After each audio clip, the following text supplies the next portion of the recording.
Hello everyone. So good morning. So Telangana వాళ్ళైతే పాలపీట online academy ఛానల్ని subscribe చేసుకుంటే పీడిఎఫ్స్ అయితే టెలిగ్రామ్ ఛానల్ అవైలబిలిటీ ఉంటాయి. అలాగే ఆంధ్రప్రదేశ్ వాళ్ళైతే Amaravati online academy, so PDFs అనేవి మళ్ళీ టెలిగ్రామ్ ఛానల్లో అవైలబిలిటీ ఉంటాయి.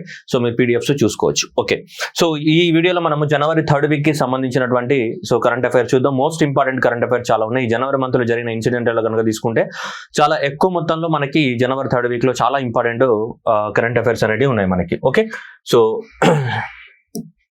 First one, హెన్లీ passport index 2026. ఇది పేరులోనే ఉంది. ఎవరు ఇష్యూ చేస్తారంటే ఈ కంపెనీ, బ్రిటిష్ కంపెనీ అయినటువంటి Henley and the partners, HP.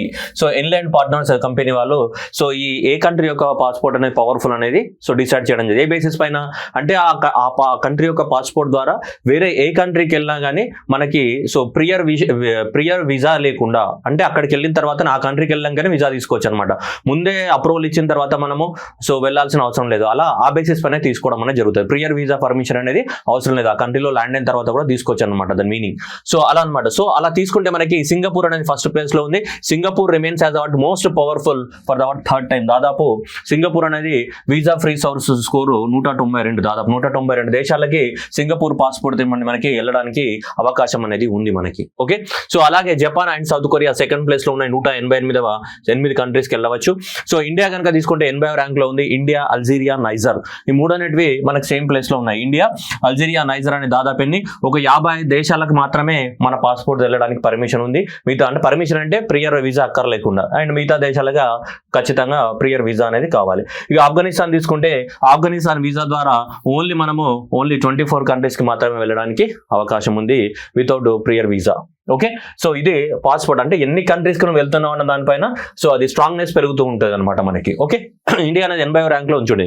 2025 last year index 85లో ఉంటే ఇప్పుడు 80వ ర్యాంకింగ్ పెరిగింది. అంటే మన యాక్సెస్ పెరిగింది. చూడండి, visa free on arrival for the 59 destinations.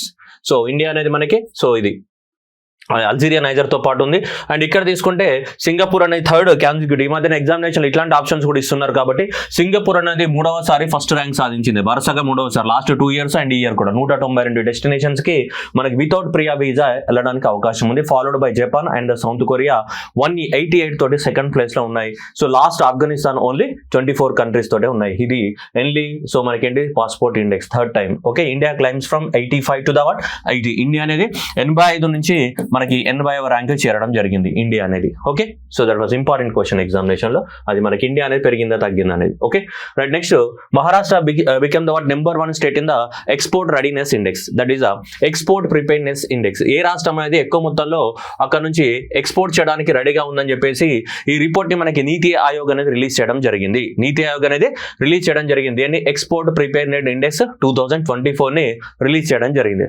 అక్కడ 24 ఉంది, కానీ ఈ రిలీజ్ చేసినప్పుడు 26లో రిలీజ్ చేశారు. రీజన్ ఏంటిదంటే అన్ని స్టేట్స్ నుంచి డాటా తీసుకొని కంపైలేషన్ చేయడానికి టైం పడుతుంది కాబట్టి 2024 డాటా వాళ్ళు తీసుకోవడం అనేది జరిగింది. సో కాబట్టి 2024 డాటా ప్రకారం ఇప్పుడు 2026లో రిలీజ్ చేయడం అనేది జరిగింది. ఏ index?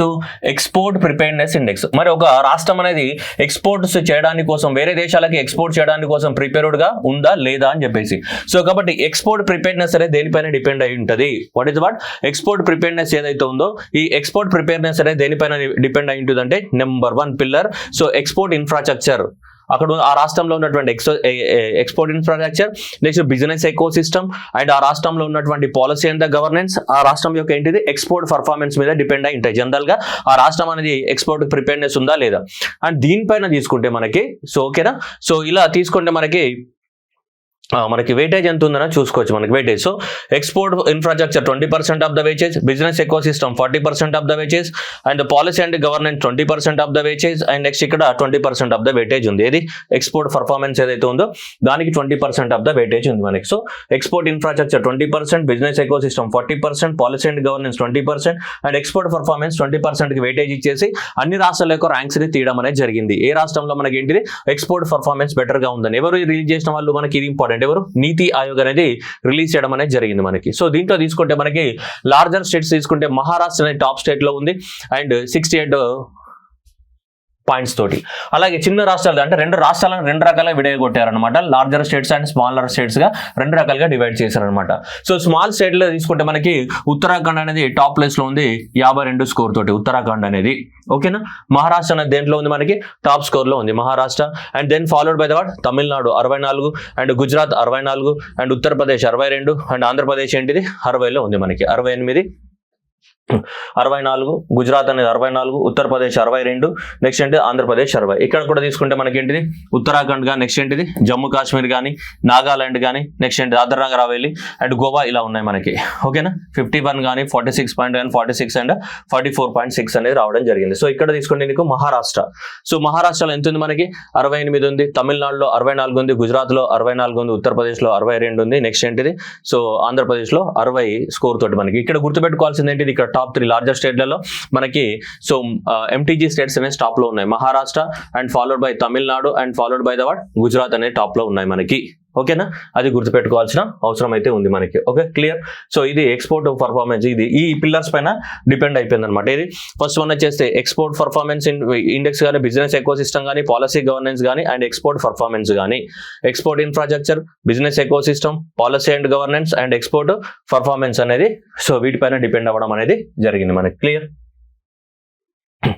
Next on January 20 and 2026 కనుక తీసుకుంటే మనకి సో బ్రాండ్ ఫినాన్స్ అనే ఆర్గనైజేషన్ రిలీజ్ చేయడం జరిగింది. That is the brand finance global 500 2026. Brand finance global 500 ఏదైతే ఉందో దాంట్లో రిలీజ్ చేయడం జరిగింది మనకి. So brand finance global 500 list దీంట్లో తీసుకుంటే మనకి అంటే ఐటీ సర్వీసెస్ కి సంబంధించి మనకి గ్లోబల్ 500 లిస్ట్లలో మనకి 2026 బ్రాండ్ ఫినాన్స్ అంటే ఏ బ్రాండ్ అనేది ఐటీ సర్వీసెస్ లో టాప్ ఉంది కనుక తీసుకుంటే మనకి చూడండి brand finance release the global 500 2026 ఏ సర్వీసెస్ ఐటీ సర్వీసెస్ రిపోర్ట్ ని రిలీజ్ చేయడం జరిగింది. దీంట్లో తీసుకుంటే ఫస్ట్ టైం యాక్సెంచర్ యొక్క బ్రాండ్ వాల్యూ అనేది $42 బిలియన్ తోటి టాప్ లో ఉంది Accenture. Okay IT services. Then followed by TCS 21.2 billion తో టీసీఎస్ సెకండ్ ప్లేస్ లో ఉంది. థర్డ్ ఇన్ఫోసిస్ కనుక తీసుకుంటే 16 బిలియన్ లో ఉంది. అండ్ నెక్స్ట్ వచ్చేస్తే మనకి టాప్ 25 బ్రాండ్ వాల్యూస్ అంటే టాప్ 25 కంపెనీస్ ఐటీ సర్వీసెస్ లో ఉన్నటువంటి టాప్ 25 కంపెనీ తీసుకుంటే మనకి 167 బిలియన్స్ అనేవి ఉన్నాయి. 167 బిలియన్స్ అనేటివి మనకి ఉన్నాయి. ఓకేనా. So Accenture 42.2 billions, second 21 billions and third వచ్చేసి 16 బిలియన్స్ అనేవి ఉన్నాయి. That is a brand finance global 500 companies ఏవైతే ఉన్నాయో వాటికి సంబంధించి. Clear. Next launch of the responsible nations index ఇది ఫస్ట్ టైం లాంచ్ చేయడం జరిగింది మనకి. సో మన ఇండియానే ప్రిపేర్ చేయడం అనేది జరిగింది. ఇది ఎగ్జామినేషన్ రావడానికి ఛాన్సెస్ ఉన్నాయి ఎక్కువ మొత్తంలో కాబట్టి. సో రెస్పాన్సిబుల్ నేషన్స్ ఇండెక్స్ ఈ రెస్పాన్సిబుల్ నేషన్స్ ఇండెక్స్ ఎవరైతే ఉందో ఇది మన ఇండియానే లాంచ్ చేయడం అనేది జరిగింది. So that is the launched by the what former president that is the Ramnath Kovind launch చేయడం జరిగింది దీన్ని రెస్పాన్సిబుల్ నేషన్స్ ఇండెక్స్ అని. రెస్పాన్సిబుల్ నేషన్స్ అంటే ఎకనామిక్ గా సోషంగా కాకుండా కానీ వాళ్ళ దేశంలో సో ఇంటర్నల్ రెస్పాన్సిబిలిటీ ఎలా ఉంది, ఎన్విరాన్మెంటల్ రెస్పాన్సిబిలిటీ ఎలా ఉంది, ఎక్స్టర్నల్ రెస్పాన్సిబిలిటీ వేరే కంట్రీస్ లో ఏమైనా జరిగినప్పుడు దానికి ఎలా రియాక్ట్ అవుతున్నారు, అలా 3 టైప్ ఆఫ్ ద రెస్పాన్సిబిలిటీని తీసుకొచ్చారు. అందుకే నేషన్స్ రెస్పాన్సిబిలిటీ అని చెప్తున్నారు మనకి. అందుకే సో రెస్పాన్సిబుల్ నేషన్స్ ఇండెక్స్ అని చెప్తున్నారు. దీంట్లో 3 తీసుకున్నారు. ఒకటి internal responsibility that is observes the what country obligation towards dignity and the well-being and next వచ్చేసి environmental responsibility analyzes the what country's commitment to the what ecological protection and the sustainable development. Next వచ్చేసి external responsibility focus on the what how country behaves and contributes within the global system. ఈ 3 pillars పైన తీసుకోవడం అనేది జరిగింది index అనేది. ఓకేనా. So ఈ మూడిట్లో మరి తీసుకొని internal responsibility and environmental responsibility and external responsibility so ఈ మూడిట్లను మనకు తీసుకురావడం అనేది జరిగింది. కాబట్టి internal responsibility environmental and external responsibility ఏదైతే ఉందో సో ఈ మూడిట్ల పైన బేసిస్ పైన మనకి ప్రిపేర్ చేయడం అనేది జరిగింది. ఈ ఎవరు ప్రిపేర్ చేశారు ఇండియాలో అంటే ఎవరు ఇండియాలో ఇలా 3 తీసుకున్నారు. ఒకటి ఇంటర్నల్ రెస్పాన్సిబిలిటీ ఆ కంట్రీ ఎలా రెస్పాన్సిబుల్ గా ప్రిపేర్ అవుతుంది, ఎన్విరాన్మెంటల్ రెస్పాన్సిబిలిటీ ఇక్కడ ఎక్స్టర్నల్ రెస్పాన్సిబిలిటీ ఈ 3 రెస్పాన్సిబిలిటీస్ పైన ఎవరెవరు అంటే ఇక్కడ మనం చూసుకుంటే ఇక్కడ ఎవరు మనకు వరల్డ్ ఎకనామిక్ ఫోరం కానీ అండ్ నెక్స్ట్ వచ్చేసి మనకి జేఎన్యూ ఢిల్లీ కానీ నెక్స్ట్ ఐఐఎం ముంబై కానీ వీళ్ళందరూ కలిసి దీన్ని ప్రిపేర్ చేయడం అనేది జరిగిందనమాట. సో దీంట్లో మనకి పిల్లర్స్ స్కోర్ కనుక తీసుకుంటే మనకి సింగపూర్ అనేది మనకి మోస్ట్ రెస్పాన్సిబుల్ కంట్రీగా మనకు అక్కడ అన్ని గవర్నమెంట్ అనేది చాలా రెస్పాన్సిబుల్ గా ఉన్నట్టు తెలుస్తుంది. సింగపూర్ అనేది 0.619 స్కోర్ తోటి ఫస్ట్ ప్లేస్ లో ఉంది. అండ్ స్విట్జర్లాండ్ అనేది సెకండ్ ప్లేస్ లో ఉంది మనకి. డెన్మార్క్ అనేది థర్డ్ ప్లేస్ లో ఉంది మనకి. SSD కార్డ్ అంటాం కదా మన మెమరీ కార్డ్ లో అట్లా అనమాట. SSD కార్డ్ లాగా గుర్తుపెట్టుకో గుర్తుపెట్టుకోవచ్చు. సింగపూర్, స్విట్జర్లాండ్ అండ్ డెన్మార్క్ అనేది థర్డ్ ప్లేస్ లో ఉంది మనకి. అయితే ఇండియా అనేది 16వ ప్లేస్ లో ఉంది, that is the 16th place. India ఏదైతే ఉందో ఇండియా అనేది 16th ప్లేస్ లో ఉంది మనకి. ఇండియా అనేది 16th ప్లేస్ లో ఉంది మనకి. క్లియర్, ఇండియా అనేది 16th ప్లేస్ లో ఉంది. లాస్ట్ ప్లేస్లలో తీసుకుంటే మనకి 154 కంట్రీస్లలో Central African Republic last place లో ఉంది. దానికన్నా కొంచెం బెటర్ గా సిరియా అనేది ఉంది మనకి. దీనిలో రెస్పాన్సిబుల్ నేషన్స్ కంట్రీస్ లో తీసుకుంటే మనకి సెంట్రల్ ఆఫ్రికన్ రిపబ్లిక్ అనేది చాలా లీస్ట్ పొజిషన్ లో ఉంది మనకి. సో ఇది తయారు చేయడం అనేది జరుగుతుంది. ఇవన్నీ తీసుకొని తయారు చేస్తున్నారు. 3 pillars అనేది తీసుకొని తయారు చేయడం అనేది జరుగుతుంది మనకి. ఇండియానే తయారు చేసింది దీన్ని ఫస్ట్ టైం. అందువల్ల ఎగ్జామినేషన్ రావడానికి కూడా ఎక్కువ ఛాన్సెస్ అనేవి ఉన్నాయి. మోస్ట్ రెస్పాన్సిబుల్ నేషన్స్ లో ఇండియా అనేది 16వ ర్యాంక్ లో ఉంది. Internal responsibility, environmental, external responsibility అంటే వేరే కంట్రీలు ఏమైనప్పుడు ఎక్కడ నెట్వేక్ వచ్చింది అనుకోండి, ఎక్కడ యుద్ధం జరుగుతుంది అనుకోండి, అక్కడ ఎలా రియాక్ట్ అవ్వచ్చు అనే దానిపైన డిపెండ్ అవుతూ ఉంటుంది మనకి. క్లియర్, అది ఓకేనా. సో ఇవి మనకి పాస్పోర్ట్ ఇండెక్సెస్ అనమాట, మనకి గుర్తుపెట్టుకోవాలి. ఓకేనా, రైట్. నెక్స్ట్ వన్ తీసుకుంటే Numbeo safety index 2026, that is the Mangaluru ranked the what safest city in India. Mangaluru ranked the safest city in India అని చెప్పేసి మనకి ఇండెక్స్ తీయడం జరిగింది. జనవరి 2026 లో మనకి ఎవరు న్యూబియో సేఫ్టీ ఇండెక్స్ 2026 అనేది ఈ కంపెనీ వీళ్ళే తయారు చేయడం జరిగింది. ఎవరు, న్యూబియో వాళ్ళు తయారు చేయడం జరిగింది.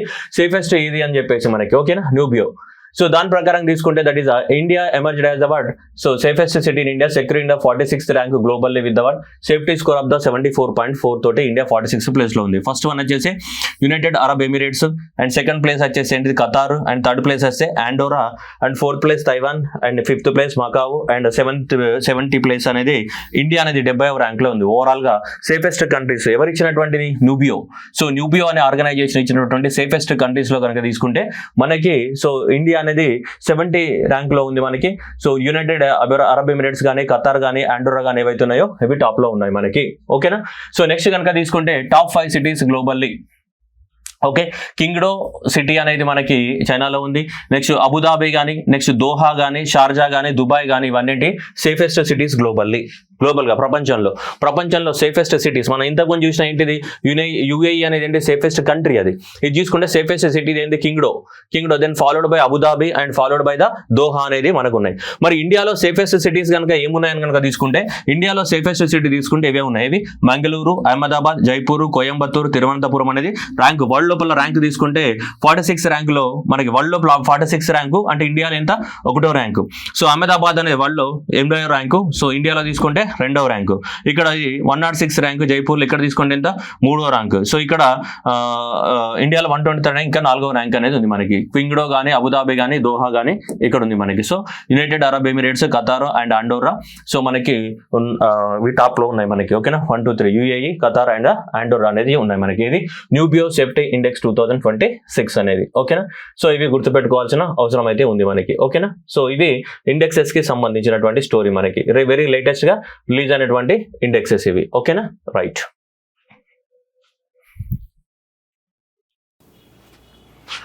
Right. So Abu Dhabi, Doha, Sharjah so ఇవి గుర్తుపెట్టుకోవాలి, మంగళూరు ఇవి. Okay, right. Next moving on to next one. So Indian army so conducted the what military exercises. మీ అందరికీ తెలుసు మిలిటరీ ఎక్సర్సైజెస్ అనేది very popular. So Indian army conducted the first ever ఇప్పుడు conduct చేయలేదు, ఇప్పుడే first ever 2-day military and the civil fusion exercise. అంటే military participate చేస్తారు and civil people కూడా పార్టిసిపేట్ చేస్తారు అనమాట, common people. So military civil fusion MCF దీన్నే సంజా శక్తి అని పేరు పెట్టారు. ఏంటిది Sanjha Shakti. So Dighi range in the so Khadki station పూణేలో మనకి ఇంట్రొడ్యూస్ అంటే జనవరి 8 నుంచి 26 వరకు కండక్ట్ చేయడం అనేది జరిగింది.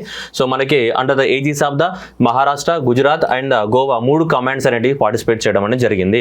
సో ఏమంటున్నాడు, it is the first time, that's why we're calling అంటే ఇనాగ్రల్. ఈ మధ్య ఎగ్జామినేషన్ ఇట్లా కూడా అడుగుతున్నాడు మనకి.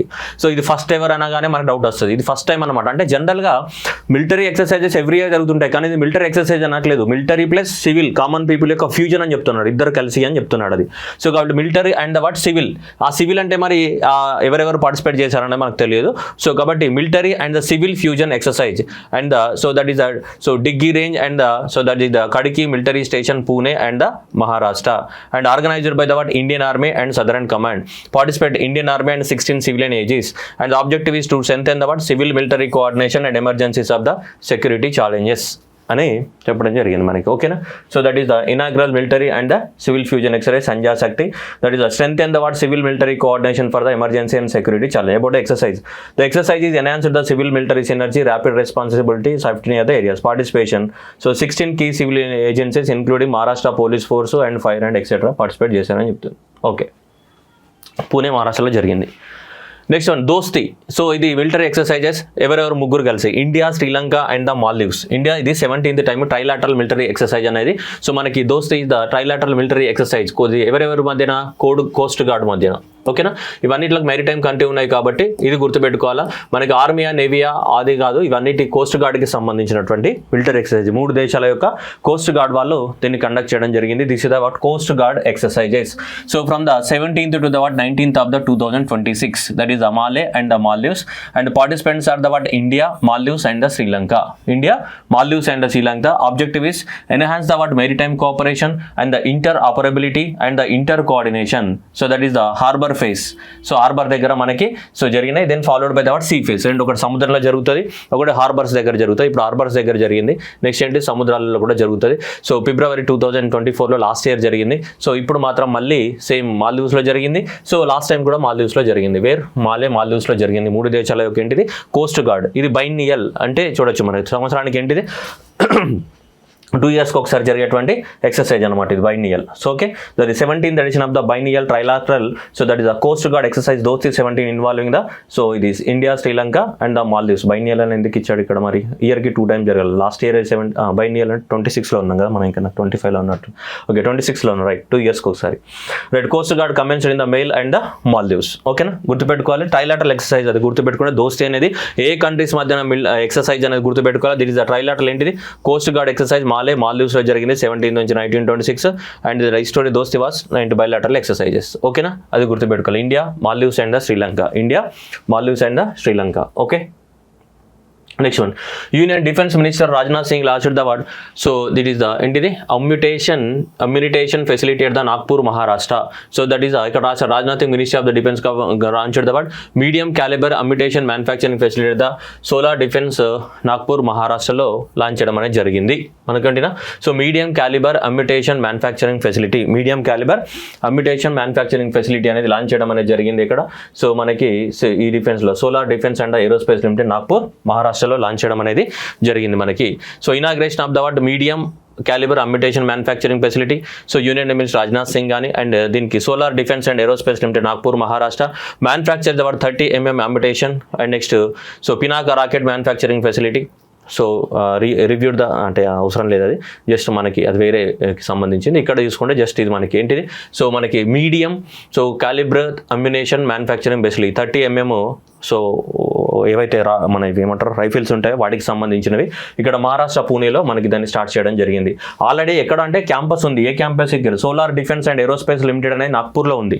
ఈ సోలార్ ఏరోస్పేస్ డిఫెన్స్ అనేది నాగ్పూర్లో ఉన్నటువంటి ఈ solar defence and the aerospace ఇది ఏదైతే ఉందో ఆ క్యాంపస్లోనే లాంచ్ చేయడం జరిగింది అనమాట. Same with in the same క్యాంపస్లోనే ఇది లాంచ్ చేయడం అనేది జరిగింది మనకి. Okay, with in the same campus. 5th edition of the Sagar Dhwani flagged off from the flagged off for the what Sagar Maitri. Sagar Maitri అనేది మనకు గత చాలా రోజుల నుంచి దీన్ని కండక్ట్ చేస్తున్నారు. సాగర్ మైత్రి. ఈ సాగర్ మైత్రి అంటే ఏంటిదంటే సముద్రంలోకి వెళ్ళి మనం ఏం చేస్తాం, ఈ సాగర్ మైత్రి అంటే ఏం చేస్తామంటే మనం సముద్రంలోకి వెళ్తాం. ఈ నెవీ వాళ్ళు ఏవైతే ఉన్నారో సో ఈ నెవీ వాళ్ళు అనే వాళ్ళు సాగర్ మైత్రి ద్వారా మనకి వేరే వేరే దేశాలకి వెళ్తూ మనకి వాళ్ళ యొక్క క్యాపబిలిటీని పెంచుకుంటారు అనమాట. సౌత్ ఈస్ట్ ఏషియా కానీ లేకుంటే ఇటు పసిఫిక్ ఓషన్లకు కానీ ఇక్కడ ఆస్ట్రేలియాకి కానీ న్యూజిలాండ్కి కానీ ఇట్లా వెళ్తూ ప్రతిసారి ఏం చేస్తారంటే మనకి వాళ్ళ యొక్క క్యాపబిలిటీని పెంచుకుంటారు, రియల్ టైమ్ ఎక్స్పీరియన్స్ని పెంచుకుంటారు. దీని పేరు ఏంటిదంటే సాగర్ మైత్రి అని చెప్తున్నాం. దీని పేరే సాగర్ మైత్రి. షిప్ తీసుకొని బయలుదేరుతారు అనమాట ఎవరు, నేవీ వాళ్ళు. అలానే ఈసారి కూడా మనకి ఏంటి సాగర్ మైత్రి అనేది స్టార్ట్ అయింది మనక. ఓకేనా, 5వ ఫేజ్ సాగర్ మైత్రి యొక్క ఏంటిది 5th phase అనేది స్టార్ట్ అవ్వడం జరిగింది. అలాగే వాళ్ళ పనే అది కదా, సముద్రాలలో షిప్ వేసుకొని పోయి అక్కడక్కడ వాళ్ళ రియల్ టైమ్ ఎక్స్పీరియన్స్ అంతా కూడా తెలుసుకుంటూ ఉంటారు అనమాట. సో దానికి సంబంధించినటువంటిదే స్టార్ట్ అవ్వడం అనేది జరిగింది మనకి. ఓకేనా, సో దట్ ఈస్ ఏంటిది మనకి Sagar Dhwani. We call it as a Sagar Dhwani అనేది రావడం జరిగింది. 5th edition ఆఫ్ ద ఏంటిది Sagar Dhwani flagged off for the what Sagar Maitri initiative. So that is the January 2026, that is the India's oceanographic research vessel Indian Navy ship, that is the Sagar Dhwani, operated by the Naval Physical and Oceanographic Laboratory, that is the Naval Physical Oceanographic Laboratory under the Defense Research and Development Organization, was flagged off from the South Kochi నుంచి start అవ్వడం అనేది జరిగింది. అన్ని దగ్గరికి వెళ్ళి experience అనేది share చేసుకుంటూ ఉంటారు మనకి. సో కాబట్టి that is the India's oceanographic research vessel Indian Sagar Dhwani is operated by the naval physical and oceanographic laboratory. So flagged off from the southern command Kochi. ఓకేనా. So that is the INS Sagar Dhwani is flagged off for the Sagar Maitri 5. ఇది 5వ phase అనమాట జరుగుతుంది మనకి. So ఇంప్లిమెంటర్ ఎవరు NPOL and Kochi under the DRDO ద్వారా మనకి national physical oceanographic laboratory వాళ్ళు దీన్ని మానిటరింగ్ చేస్తూ ఉంటారు అనమాట. సో వాళ్ళు మొత్తం కూడా సముద్రంలోకి వెళ్ళి మనకి రియల్ టైం ఎక్స్పీరియన్స్ని పెంచుకుంటారు ఈ అన్ని దేశాలకి. ఒమాన్ కానీ, Maldives, Sri Lanka, Thailand, Singapore, Indonesia ఇవన్నీ ఉన్నాయి కదా. దీనివల్ల వెళ్ళడం ద్వారా ఏమవుతుందంటే మనకి ఈ అవేర్నెస్ అనేది పెరుగుతుంటుంది. నేవీ వాళ్ళకి ఎవరైతే ఉన్నారో అవేర్నెస్ అనేది పెరుగుతూ ఉంటుందన్నమాట వాళ్ళకి. సో దాంట్లో భాగంగానే ఈ సాగర్ ధ్వని అనే మనకి షిప్ ద్వారా మనకు బయలుదేరడం అనేది జరిగింది కొచ్చి నుంచి. వీళ్ళు యాత్ర పేరేంటిది Sagar Maitri phase 5. Sagar Maitri phase 5. Okay right, అది గుర్తుపెట్టుకోవాలా. Next one flight test 3rd generation MTG-PGM. Okay, 3rd generation ఏదైతే ఉందో ఈ 3rd generationకి సంబంధించినటువంటి MPA-TGM. సో ఓకే, అది గుర్తుపెట్టుకోవాలి మనకి. సాగర్ మైత్రి ఇది టెస్ట్ మన ఇది ఏంటి మిజైల్ అనమాట. That is the 3rd generation. ఏంటిదంటే మిజైల్ టెస్ట్ చేయడం అనేది జరిగింది మనకి. సో దీన్ని డెవలప్మెంట్ చేసిన వాళ్ళు మహారాష్ట్రలోనే అంటే జస్ట్ టెస్ట్ మాత్రమే చేయడం అనేది జరిగింది మనకి. ఏది man portable anti tank missile ఏదైతే ఉందో ఈ యాంటీ ట్యాంక్ గైడెడ్ మిజైల్ని జస్ట్ ఇది టెస్ట్ చేయడం అనేది జరిగింది మనకి. దీని యొక్క రేంజ్ అనేది 200 నుంచి మనకి 200 meters నుంచి 4 kilometers వరకు దీని రేంజ్ అనేది ఉంటుంది. ఓకేనా. Man portable man portable. So that is the man portable tank guided missile ఏదైతే ఉందో ఇది దాదాపు మనం దీన్ని టెస్ట్ చేయడం అనేది జరిగింది. భారత్ డైనమిక్స్ లిమిటెడ్ వాళ్ళు దీన్ని తయారు చేయడం అనేది జరిగింది. సో ఇక్కడ అహిల్యానగర్ మనకి మహారాష్ట్రలో దీన్ని మనకి టెస్ట్ చేయడం అనేది జరిగింది అనమాట. జస్ట్ డిఫెన్స్ రీసెర్చ్ వాళ్ళు మనకి టెస్ట్ కండక్ట్ చేసి దీన్ని BDL కానీ BEL కానీ వీళ్ళిద్దరు కలిసి దీన్ని మనకి తయారు చేయడం అనేది జరిగింది. ఎవరు భారత్ డైనమిక్స్ లిమిటెడ్ కానీ భారత్ ఎలక్ట్రానిక్స్ లిమిటెడ్ ఎవరైతే ఉన్నారో వీళ్ళిద్దరు కలిసి మనకి తయారు చేయడం అనేది జరిగింది. క్లియర్. సో ఇది గుర్తుపెట్టుకోవాలి మనకి. Ahilyanagar and next defence research and development organisation 200 meters to 4 kilometers. ఇది గుర్తుపెట్టుకోవాలి మనకి. ఇలా భుజం పైన ఎత్తుకుంటూ పోయి మనం దీన్ని మనకి ఏం చేయొచ్చు ఇచ్చడానికి అవకాశం ఉంది మనకి. ఓకే. నెక్స్ట్ ఆంధ్రప్రదేశ్లో అతిపెద్ద మనకి కాకినాడలో వెరీ రీసెంట్గా మనకి January 17th రోజు India's largest green hydrogen and green ammonia ప్లాంట్స్కి ఇనాగ్రేషన్ చేయడం జరిగింది. That is the world's largest green hydrogen as well as the green ammonia ప్లాంట్స్కి మనకి ఇనాగ్రేషన్ చేయడం జరిగింది. That is the green hydrogen and the green ammonia, world's largest green hydrogen and green ammonia ప్లాంట్స్ని మనకి start చేయడం అనేది జరిగింది. World's largest green hydrogen రెండు ఉన్నాయి, world's largest green hydrogen and green ammonia production companies. కాకినాడలో ఇక్కడ కాకినాడలో ఫౌండేషన్ స్టోన్ వేశారు. Total investment possibility is about $100 billion, 84,000 crores. And ఒక సంవత్సరానికి మనకి 1.4 million metric tons per annum అనేది ప్రొడక్షన్ చేస్తుందంట 3 phases లోపల. ఓకే, కెపాసిటీ ఇంత కెపాసిటీ ఉంటుందంట. million metric tons per annum అనేది. అలా మనకి ప్రతి 3 phases-లలో కన్స్ట్రక్ట్ చేయడం అనేది జరుగుతుందంట దీంట్లో. ఓకేనా. మనకి ఇక్కడ by AM Green, that is the green co group ఏదైతే ఉందో ఈ గ్రీన్ కో గ్రూప్ వాళ్ళ యొక్క ఏంటిది AM Green అనే కంపెనీ ఏదైతే ఉందో ఆ AM Green అనే కంపెనీ అనేది మనకి పెట్టడం అనేది జరుగుతుంది మనకి. వరల్డ్స్ లార్జెస్ట్ ఏంటిది green hydrogen and the green ammonia plant. About the world's largest green hydrogen and the green ammonia plant, that is a green ammonia plant will be developed in the 495 acres. The mega project is developed by the AM Green company, that is the Greenco group. AM Green is a part of the Greenco group ఏదైతే ఉందో వాళ్ళకి సంబంధించింది. ఓకేనా. Next వచ్చేసి the project with an estimated revenue of the $100 billion. $100 billion దానికి ఏం చేశారు revenue estimate చేయడం అనేది జరిగింది. The project total planned capacity is the 1.45 million tons per annum of the green ammonia. Okay. అలా ఫేజ్ వైజ్ పెంచుతూ ఉంటారంట. చూడొచ్చు ఇక్కడ 0.5 ఇంత 2027కి అండ్ 1 వచ్చేసి 2028కి అండ్ 1.5 అయితే 2030 వరకు. ఓకేనా. ఇది ఆంధ్రప్రదేశ్ వాళ్ళకి స్పెషల్గా వెరీ వెరీ ఇంపార్టెంట్ అనమాట మనకి.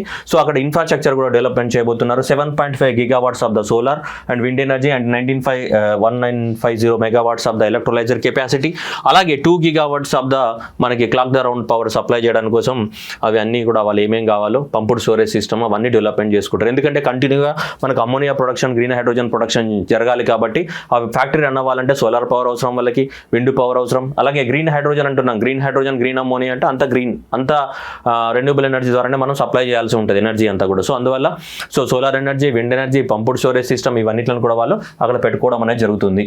సో ఎందుకంటే గ్రీన్ హైడ్రోజన్, గ్రీన్ అమ్మోనియాకి సో అంతా కూడా రెన్యూబుల్ ఎనర్జీ సప్లై చేయాలి కాబట్టి. ఓకే, సో అది మనకి గుర్తుపెట్టుకోవాలా. కాకినాడలో లాంచ్ చేయడం అనేది జరిగింది. Okay, third Indian light house festival in Visakhapatnam. Light house festivals అనేవి ఎవ్రీ ఇయర్ జరుగుతుంటాయి. ఒక్కొక్క మన భారతదేశంలో ఉన్నటువంటి లైట్ హౌసెస్ ఏవైతే ఉన్నాయో ప్రతి లైట్ హౌసెస్ దగ్గర మనకి ఫెస్టివల్ జరుగుతుంటాయి. అంటే ఒక్కొక్క ఇయర్ ఒక్కొక్క లైట్ హౌసెస్ దగ్గర జరుగుతూ ఉంటాయి. మనకి ఇక్కడ తీసుకుంటే చూడొచ్చు background. In the September 2000 first edition of the Bharatiya so Prakash Stambh Utsav, lighthouse Utsav. Prakash Stambh అంటే ఏంటి? Lighthouses. So lighthouses ఉత్సవం అనేది స్టార్ట్ అయింది గోవాలో. అండ్ సెకండ్ ఎడిషన్ అనేది 2024లో పూరి, ఒరిస్సాలో జరిగింది. భారతదేశంలో ఇప్పటివరకు 75 లైట్ హౌసెస్ అనేటివి ఆల్రెడీ ఉన్నాయి. దాంట్లో 10 లైట్ హౌసెస్ అనేటివి ఆంధ్రప్రదేశ్లో ఉన్నాయి. ఫ్యూచర్లో ఇంకా 25 లైట్ హౌసెస్ని కట్టాలని గవర్నమెంట్ అనేది ప్లాన్గా పెట్టుకోవడం అనేది జరిగిందనమాట మనకి. ఓకే, సో ఫ్యూచర్లో అయితే ఈ లైట్ హౌసెస్ యొక్క ఫెస్టివల్ అనేది ప్రతిసారి ఏదో ఒక దగ్గర జరుగుతూ ఉంటుంది అనమాట. ఫస్ట్ ఎడిషన్ కనుక తీసుకుంటే మనకి అగూడా ఫోర్ట్ గోవాలో జరిగింది. సెకండ్ వచ్చేసి మనకి పూరి, ఒడిశాలో జరిగింది. సో మనకి ఎవ్రీ ఇయర్ అనేది జరుగుతూ ఉంటుంది అనమాట మనకి. సో ఈసారి మనకి ఇది థర్డ్ ఫెస్టివల్ మాత్రమే, third festival. So third light house festival అనేది ఈసారి మనకి ఎక్కడ జరిగింది? మనకి సో ఆంధ్రప్రదేశ్లోని విశాఖపట్నంలో మనకి లైట్ హౌస్ ఏదైతే ఉందో మనకి MGM పార్క్ ఇక్కడ జరిగింది అనమాట. నాకు సినిమాలో చూపిస్తుంటాడు, జులై సినిమాలో క్లైమాక్స్లో. So lighthouse festival organised by the ministry of the ports and the waterways ఎవరైతే ఉన్నారో వాళ్ళు ఆర్గనైజ్ చేయడం అనేది జరిగింది under the director of the lighthouses of the ships. Okay, next మనకి అమిత్ షా. సో అమిత్ షా ఎవరైతే ఉన్నారో ఆయన that is the state of the art sports complex, that is the underground sewerage system and fire station మానసాలో open చేయడం జరిగింది. మానస అంటే గుజరాత్లో ఉంది. గుజరాత్లో అమిత్ షా గారు అహ్మదాబాద్ దగ్గర ఈ 3 ఫెసిలిటీస్ని మనకు మహారాష్ట్రలో ఓపెన్ చేయడం, గుజరాత్లో ఓపెన్ చేయడం జరిగింది. ఒకటి pharma academy for the global excellence we call page in the Ahmedabad. అలాగే so bio container facility Gandhinagar and redevelopment of the historic Malav lake ఏదైతే ఉందో ఇది, ఈ మూడిట్లను మనకి స్టార్ట్ చేయడం అనేది జరిగింది. ఈ 3 ఏవైతే ఉన్నాయో ఈ మూడిట్లని స్టార్ట్ చేశారనమాట మనకి 3. ఓకేనా, so that is the foundation stone for the what page అనేది లే చేయడం జరిగింది. Foundation for the what, stone for the what pharma academy for the what global excellence page Viksit Bharat vision near the Sanand circle అహ్మదాబాద్లో start చేయడం అనేది జరిగింది. అలాగే so ఈ బయోసేఫ్టీ ల్యాబొరేటరీని కూడా స్టార్ట్ చేశారు గుజరాత్ బయోటెక్నాలజీ రీసెర్చ్ సెంటర్ లోపల. మన గాంధీనగర్లో కూడా స్టార్ట్ చేశారు. ఇది ల్యాబొరేటరీ అనమాట. ఏవైనా డ్రగ్స్ని కానీ క్లినికల్ ట్రయల్స్ చేయడానికి కానీ వాటికి సంబంధించినటువంటి ల్యాబొరేటరీస్ అనమాట. మనకి ల్యాబొరేటరీస్ 4 టైప్స్ ఉంటాయి. Biosafety level 1, biosafety level 2, biosafety level 3, biosafety level 4 అని చెప్పేసి డిఫరెంట్ ల్యాబొరేటరీస్ ఉంటాయి అనమాట. అందులో భాగంగానే ఇప్పుడు ఇక్కడ గుజరాత్లో వాళ్ళ స్టేట్లో వాళ్ళు స్టార్ట్ చేసుకున్నారు. అలాగే మనకి పేజ్ ఫార్మా అకాడమీ అనేది ఇక్కడ స్టార్ట్ అయింది. ఇక్కడ సో మనకి అహ్మదాబాద్ గుజరాత్లో స్టార్ట్ చేసుకోవడం అనేది జరిగింది. అలాగే మిగతావన్నీ వాళ్ళ రాష్ట్రం కాబట్టి వాళ్ళే ప్రైమ్ మినిస్టర్, వాళ్ళే హోమ్ మినిస్టర్స్ కాబట్టి సో వాళ్ళకు సంబంధించిన అన్ని కూడా వాళ్ళు కంటెంట్ లాంచ్ చేసుకోవడం జరుగుతుంది ఆల్మోస్ట్. సో కాబట్టి ఇక్కడ ఈ 2 మనకి వెరీ ఇంపార్టెంట్. మిగతా రీడెవలప్మెంట్ కాదు, ఇది ఈ 2 అనేవి important. Pharma academy for the what global excellence and laboratory బయోటెక్నాలజీకి సంబంధించిన ల్యాబొరేటరీ, ఇది బయో కంటైన్మెంట్ ఫెసిలిటీ ఏదైతే ఉందో అది అనేది ల్యాబొరేటరీ మనకి. ఓకే, ఆ 2 అనేటివి ఉండాలి మనకి. ఓకేనా,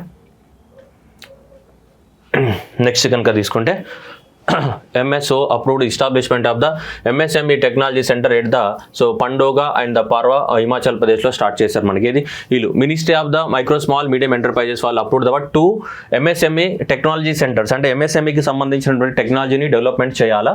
అలా MSME టెక్నాలజీ సెంటర్స్ని ఒకటి Pandoga in the Una district and next వచ్చేసి Parwanoo industrial area Solan district of the Himachal ప్రదేశ్లో మనకి లాంచ్ చేయడం అనేది జరిగింది. ఇది MSME technology centres. So first approval for the setting of the 2 technology centres in the Himachal Pradesh. ఒకటి పండోగా, 2 పన్వారో దగ్గర స్టార్ట్ చేయడం జరిగింది. And 10 crores of the each ఇక్కడ టెక్నాలజీని మనం ఎనేబుల్ చేయడం జరుగుతుంది అనమాట మనకి. అంటే MSME వాళ్ళు ఉపయోగించే టెక్నాలజీ వాళ్ళకి ట్రైనింగ్ ఇవ్వడం, వాళ్ళకి కావాల్సిన టెక్నాలజీని డెవలప్మెంట్ చేయడం, వాళ్ళకి ఇవ్వడం, ఇవన్నీ జరుగుతూ ఉంటాయి అనమాట. Okay, next one, India's fish production doubles in the decade from the 197 lakh tons in the 2024 and the 25. Fish production అనేది మనకి ఏమైందంట, డబుల్ అయిపోయిందంట. సో అంతకుముందు మనకి 95.79 lakh tons మాత్రమే ఉండేది. ఇప్పుడు కనుక తీసుకుంటే ఆల్మోస్ట్ డబుల్ అయిపోయి మనకి 197.75 lakh tonsకి మనకు పెరిగింది. అంటే దాదాపు 96 lakh tons ఉండేది. సో 96 lakh tons నుంచి మనకు 197 lakh tons అంటే ఆల్మోస్ట్ 100 lakh tons పెరిగింది మనకి. సింపుల్గా చెప్పాలంటే 100 అంటే లాక్ టన్స్ అనేది మనకి పెరగడం అనేది జరిగిందనమాట, doubled. So that is the ministry of the fisheries. So ministry of the fisheries, animal husbandry ఏవైతే ఉన్నాయో సో ఆల్మోస్ట్ ఏమైంది మనకి డబుల్ అవ్వడం అనేది జరిగింది. ఓకేనా. So that is India is the now presently so that is the world largest producer and contributing the 8% of the global output. ఓకేనా. So అలాగే ఇండియా అనేది సో టాప్ షింప్ రొయ్యలు ఏవైతే ఉన్నాయో వాటికి సంబంధించి ప్రొడక్షన్లో కానీ సో దాంట్లో ఫస్ట్ ప్లేస్లో ఉంటుంది. ఓవరాల్గా ఫిష్ ప్రొడక్షన్లో సెకండ్ ప్లేస్లో ఉంటుంది. ఓన్లీ షింప్ని తీసుకుంటే అనేది ఏముంటుంది సెకండ్ ప్లేస్లో ఉంటుంది. అలాగే నవంబర్ 21ని ఎవ్రీ ఇయర్ మనము ఫిషరీస్ డేగా సెలబ్రేట్ చేసుకోవడం అనేది జరుగుతుంది, వరల్డ్ ఫిషరీస్ డేగా. ఈ సంవత్సరానికి అదే 2025కి సంబంధించిన థీమ్ కనుక తీసుకుంటే India's blue transformation and strengthening of the value addition in the sea food exports అనే థీమ్ తోటి మనకి సో సెలబ్రేట్ చేయడం అనేది జరుగుతుంది. ఇది world fisheries day and national fish farmers day అనేది కూడా 10th జూలై 2025లో జరగడం అనేది జరుగుతుంది. ఇది ఇండియాలో సెలబ్రేట్ చేసుకోవడం అనేది జరుగుతూ ఉంటుంది మనకి. ఓకే. ఫిష్ ప్రొడక్షన్ అనేది చాలా పెరిగింది మనకి. సో 197 ఇది గుర్తుపెట్టుకోవాలా. So that is 197.7 lakh tonnes అనేది మన ఫిష్ ప్రొడక్షన్ అనేది పెరిగింది. India is the second largest fish production in the global out, ranks second in the aquaculture, first rank in the shrimp production and exports also, and second largest producer of the world capture fisheries కూడా. ఓకేనా.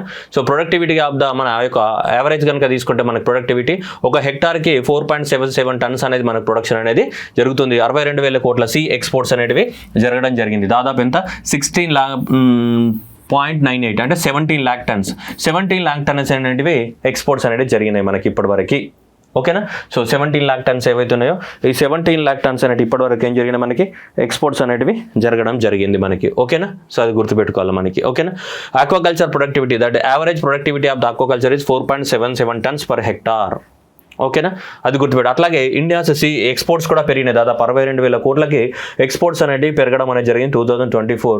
ఎంత నుంచి 60,000 నుంచి ఎంత so 64,000 crores పెరగడం అనేది జరిగింది with 16.98 lakh turns అనేది ఎక్స్పోర్ట్ వాల్యూ ఇంత 62,000 crores. మనకి దీన్ని అంటే ఇది టన్స్ లోపల తీసుకుంటే 16.98 అనేది ఏంటిది టోటల్ టన్స్ వెయిట్. దాన్ని మనీ రూపంలో కన్వర్ట్ చేస్తే ఇంత 62,000 crores అనేది మనకి ఎక్స్పోర్ట్ జరిగిందనమాట మనకి. సరే ఇవన్నీ గుర్తుపెట్టుకోవాలంటే సో అవసరం లేదు, బట్ ఎగ్జామ్ ఎప్పుడైనా గ్రూప్ 1 మెయిన్స్ సివిల్స్ మెయిన్స్ రాష్ట్ర వాళ్ళకి ఫ్యాక్చువల్ డాటా అనేది అవసరం. ఇవైతే గుర్తుపెట్టుకోవాలా. ఏ ఎగ్జామ్ రాసినా గ్రూప్ 2 వాళ్ళకి స్పెషల్ ఇది కానీ ఇవి ఇంపార్టెంట్ మనకి. ఓకేనా. సో అది గుర్తుపెట్టుకోవాలా కంపల్సరీగా. Next one, India Israel sign the strategic pact for the fisheries and aquaculture cooperation.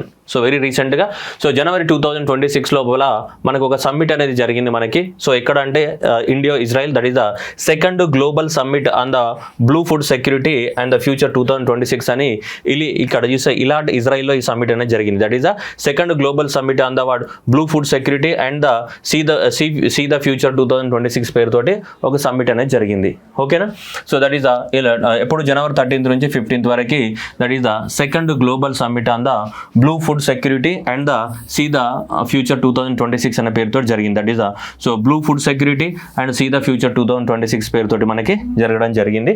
So ఆ విధంగా. Okay right. So India Israel that is the bilateral, that is the cooperation in the what fisheries and the aquaculture లో. అంటే ఇక్కడ జరిగినటువంటి summit ఏదైతే ఉందో ఇక్కడ జరిగినటువంటి సమ్మిట్లో వీళ్ళిద్దరు కూడా మళ్ళీ మనకి ఏం చేస్తారు మనకి ఫైండ్ అవుట్ చేయడం అనేది జరిగింది. మనకి అగ్రిమెంట్ రాసుకోవడం అనేది జరిగింది. సారీ ఏదో మాట్లాడుతున్నా కదా. సో ఇండియా ఇజ్రాయిల్ ఈ sign the what joint ministerial declaration on the intent to deepen the what bilateral cooperation. అంటే ఈ జరిగిన సమ్మిట్ ఇజ్రాయిల్లోనే జరిగింది, ఇండియా కూడా అటెండ్ అయింది. ఇండియా అటెండ్ అయిన సమ్మిట్లో కూడా మనం కూడా వాళ్ళతోటి ఒక అగ్రిమెంట్ రాసుకున్నాడు, వాళ్ళు మనకు కోఆపరేట్ చేస్తారనమాట. అదే ఇండియా ఫిషరీ సెక్టార్లో ఎవరితో అగ్రిమెంట్ రాసుకుందని చెప్పేసి ఎగ్జామ్లో అడిగే క్వశ్చన్. ఇండియా ఫిషరీ సెక్టార్లో ఎవరితోటి సో వీళ్ళతోటి రాసుకుంది. అలాగే ఇది second global summit on the blue food security and sea future అనేది ఈ సమ్మిట్ ఎక్కడ జరిగిందని అడుగుతారు మనకి. సో ఎలియాట్ ఇజ్రాయిల్లో జరిగింది ఈ సమ్మిట్ అనేది. ఎప్పుడు జనవరి 13th to 15th of the 2026 రోజు మనకి ఇజ్రాయిల్లోని ఎలియాట్లో ఈ సమ్మిట్ అనేది జరిగింది. ఇది ఫిషరీ సెక్టార్కి సంబంధించినటువంటి సమ్మిట్ అనేది జరిగింది. Union minister Jitendra Singh launched the first open sea marine fishing farm. చూడండి, first open sea marine fish farming project in Andaman Nicobar islands లోపల ఫస్ట్ లాంచ్ చేయడం అనేది జరిగింది. That is India's first open sea fish farming project. అంటే సముద్రంలోనే చేపలు పండించడం అనమాట, మనం కల్టివేట్ చేయడం. So that is India's first open sea marine fish farming అనేది మన ఫస్ట్ టైం అండమాన్ నికోబార్లో లాంచ్ చేయడం అనేది జరిగింది. ఎక్కడ అంటే Andaman sea near the north బేలో లాంచ్ చేయడం జరిగింది. శ్రీ విజయపురం, సో అంటే పోర్ట్ బ్లెయిన్నే శ్రీ విజయపురం అంటున్నారు కదా, అక్కడ నార్త్ బే అండమాన్ సీలో లాంచ్ చేయడం జరిగింది. So to promote this one.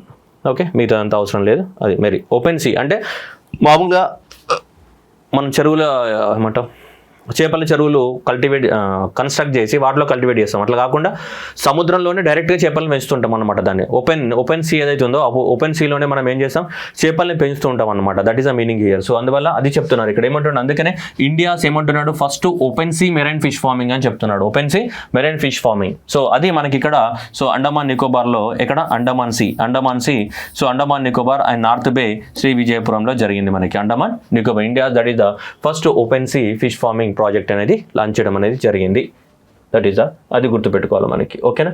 Next union minister Bhupender Singh Yadav launched the second nation wise dolphin survey. Okay, dolphin survey అనేది అంతకుముందు చేశారు మనకి.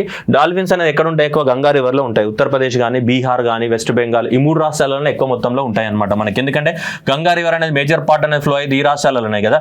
సో కాబట్టి ఉత్తరప్రదేశ్ కానీ, సో బీహార్ కానీ, వెస్ట్ బెంగాల్ ఈ 3 ప్రాంతాలలో ఎక్కువ మొత్తంలో మనకి గంగా రివర్లో డాల్ఫిన్స్ ఉంటాయి. అంటే అంతకుముందు 2021-23 కూడా కండక్ట్ చేశారు. ఇప్పుడు సెకండ్ సర్వే అనేది కండక్ట్ చేయడం జరుగుతుంది మనకి. So union the second nation wise survey of the world. So project dolphin ఇక్కడ మనకి బిజనూర్ ఉత్తరప్రదేశ్లో లాంచ్ చేయడం జరిగింది. అంతకుముందు 2021 నుంచి 23 వరకు ఆల్రెడీ కండక్ట్ చేయడం అనేది జరిగింది. This is the word second nation wise dolphin survey launched. So ఇక్కడ బిజనూర్ ఉత్తరప్రదేశ్లో లాంచ్ చేయడం జరిగింది. ఫేజ్ 2 ఇక్కడ బ్రహ్మపుత్ర కానీ, గంగా రివర్ కానీ, సుందర్బన్స్ కానీ, ఒరిస్సా ఈ అన్ని రాష్ట్రాలలో లాంచ్ చేస్తున్నారు అనమాట మనకి ఇప్పుడు సెకండ్ ఫేజ్లో. ఓకే, అంతకుముందు కూడా లాంచ్ చేయడం అనేది జరిగింది మనకి 2021-23 6,327 టైగర్స్ అనే మనకి డాల్ఫిన్స్ అనేవి ఉన్నాయి. సో ఇక్కడ తీసుకుంటే ఉత్తరప్రదేశ్ కానీ, బీహార్ కానీ అండ్ వెస్ట్ బెంగాల్ కానీ, అస్సాం ఏవైతే ఉన్నాయో సో ఈ 4 అనేవి ఏంటి మనకి, సో ఇదనమాట మనకి. ఓకేనా. సో ఈ 4 అనేది మనకి ఏంటిది, ఉత్తరప్రదేశ్, బీహార్, వెస్ట్ బెంగాల్, అస్సాం ఏవైతే ఉన్నాయో ఆ అస్సాం అనేటి వాటికి 4 రాష్ట్రాలను టాప్ స్టేట్స్ అనమాట. Highest population Uttar Pradesh and next వచ్చేసి Bihar and next west Bengal and next ఏంటిది అస్సాం. ఓకేనా, ఇది గుర్తుపెట్టుకోవాలా. ఇప్పుడు సెకండ్ ఫేజ్ లాంచ్ చేస్తున్నాం మనం. ఓకే, ఫస్ట్ ఫేజ్ ఆల్రెడీ అయిపోయినాయి, మనకు క్యాలిక్యులేషన్ ఉంది, మనకు సపరేట్ వీడియో కూడా చేసాం కానీ. So river dolphin highest in the Uttar Pradesh, followed by the Bihar and followed by the West Bengal and Assam. మళ్ళీ సెకండ్ సర్వే చేస్తున్నాం అనమాట. ఇప్పుడు 2026లో లాంచ్ చేయడం అనేది జరిగింది. ఎవరెవరు కలిసి చేస్తున్నారు అంటే చూస్తే ఇక్కడ వరల్డ్ వైల్డ్ లైఫ్ ఫండ్ కానీ and the Aranyak and the wild life trust of the India, so వీళ్ళందరూ కలిసి ఫారెస్ట్ డిపార్ట్మెంట్స్ వీళ్ళందరూ కలిసి మనకి సెకండ్ డాల్ఫిన్ కౌంటింగ్ అనేది స్టార్ట్ చేయడం అనేది జరిగింది మనకి. ఉత్తరప్రదేశ్లో స్టార్ట్ చేశారు. ఈ అన్ని రాష్ట్రాలలో మళ్ళీ ఇంకోసారి కౌంట్ చేయడం అనేది జరుగుతుంది. ఇప్పుడు ఎన్ని ఉన్నాయి, 6,327 ఉన్నాయి already. Next Bombay so natural history society, పక్షుల మీద ఎక్కువ మొత్తంలో రీసెర్చ్ చేసే ఆర్గనైజేషన్ అనమాట Bombay natural history and the national mission on the clean Ganga jointly ఇద్దరు కలిసి national mission on the clean Ganga government of India start చేసిన ప్రాజెక్టు గంగా రివర్ని క్లీన్ చేయడానికి కోసం. అలాగే ఇది ఒక ఎన్జిఓ సంస్థ, ఇది national history of the Bombay natural history society అనేది. వీళ్ళిద్దరు కలిసి మనకి ఏం చేసి jointly launched the new conservation project for safe guarding breeding habitat of the Indian skimmer and the sympathetic birds to the monitoring of the community participation in the Ganga river basin. ఈ పక్షిని కాపాడడానికి దీని ఇండియన్ స్కిమ్మర్ అనే ఉంటుంది, ఇది ఎక్కువ మొత్తంలో Ganga river బేసిన్లో ఉంటుంది.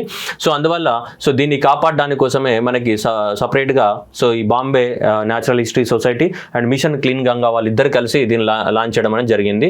సో ఇది so the project was formally inaugurated by the union minister, launch చేయడం అనేది జరిగింది.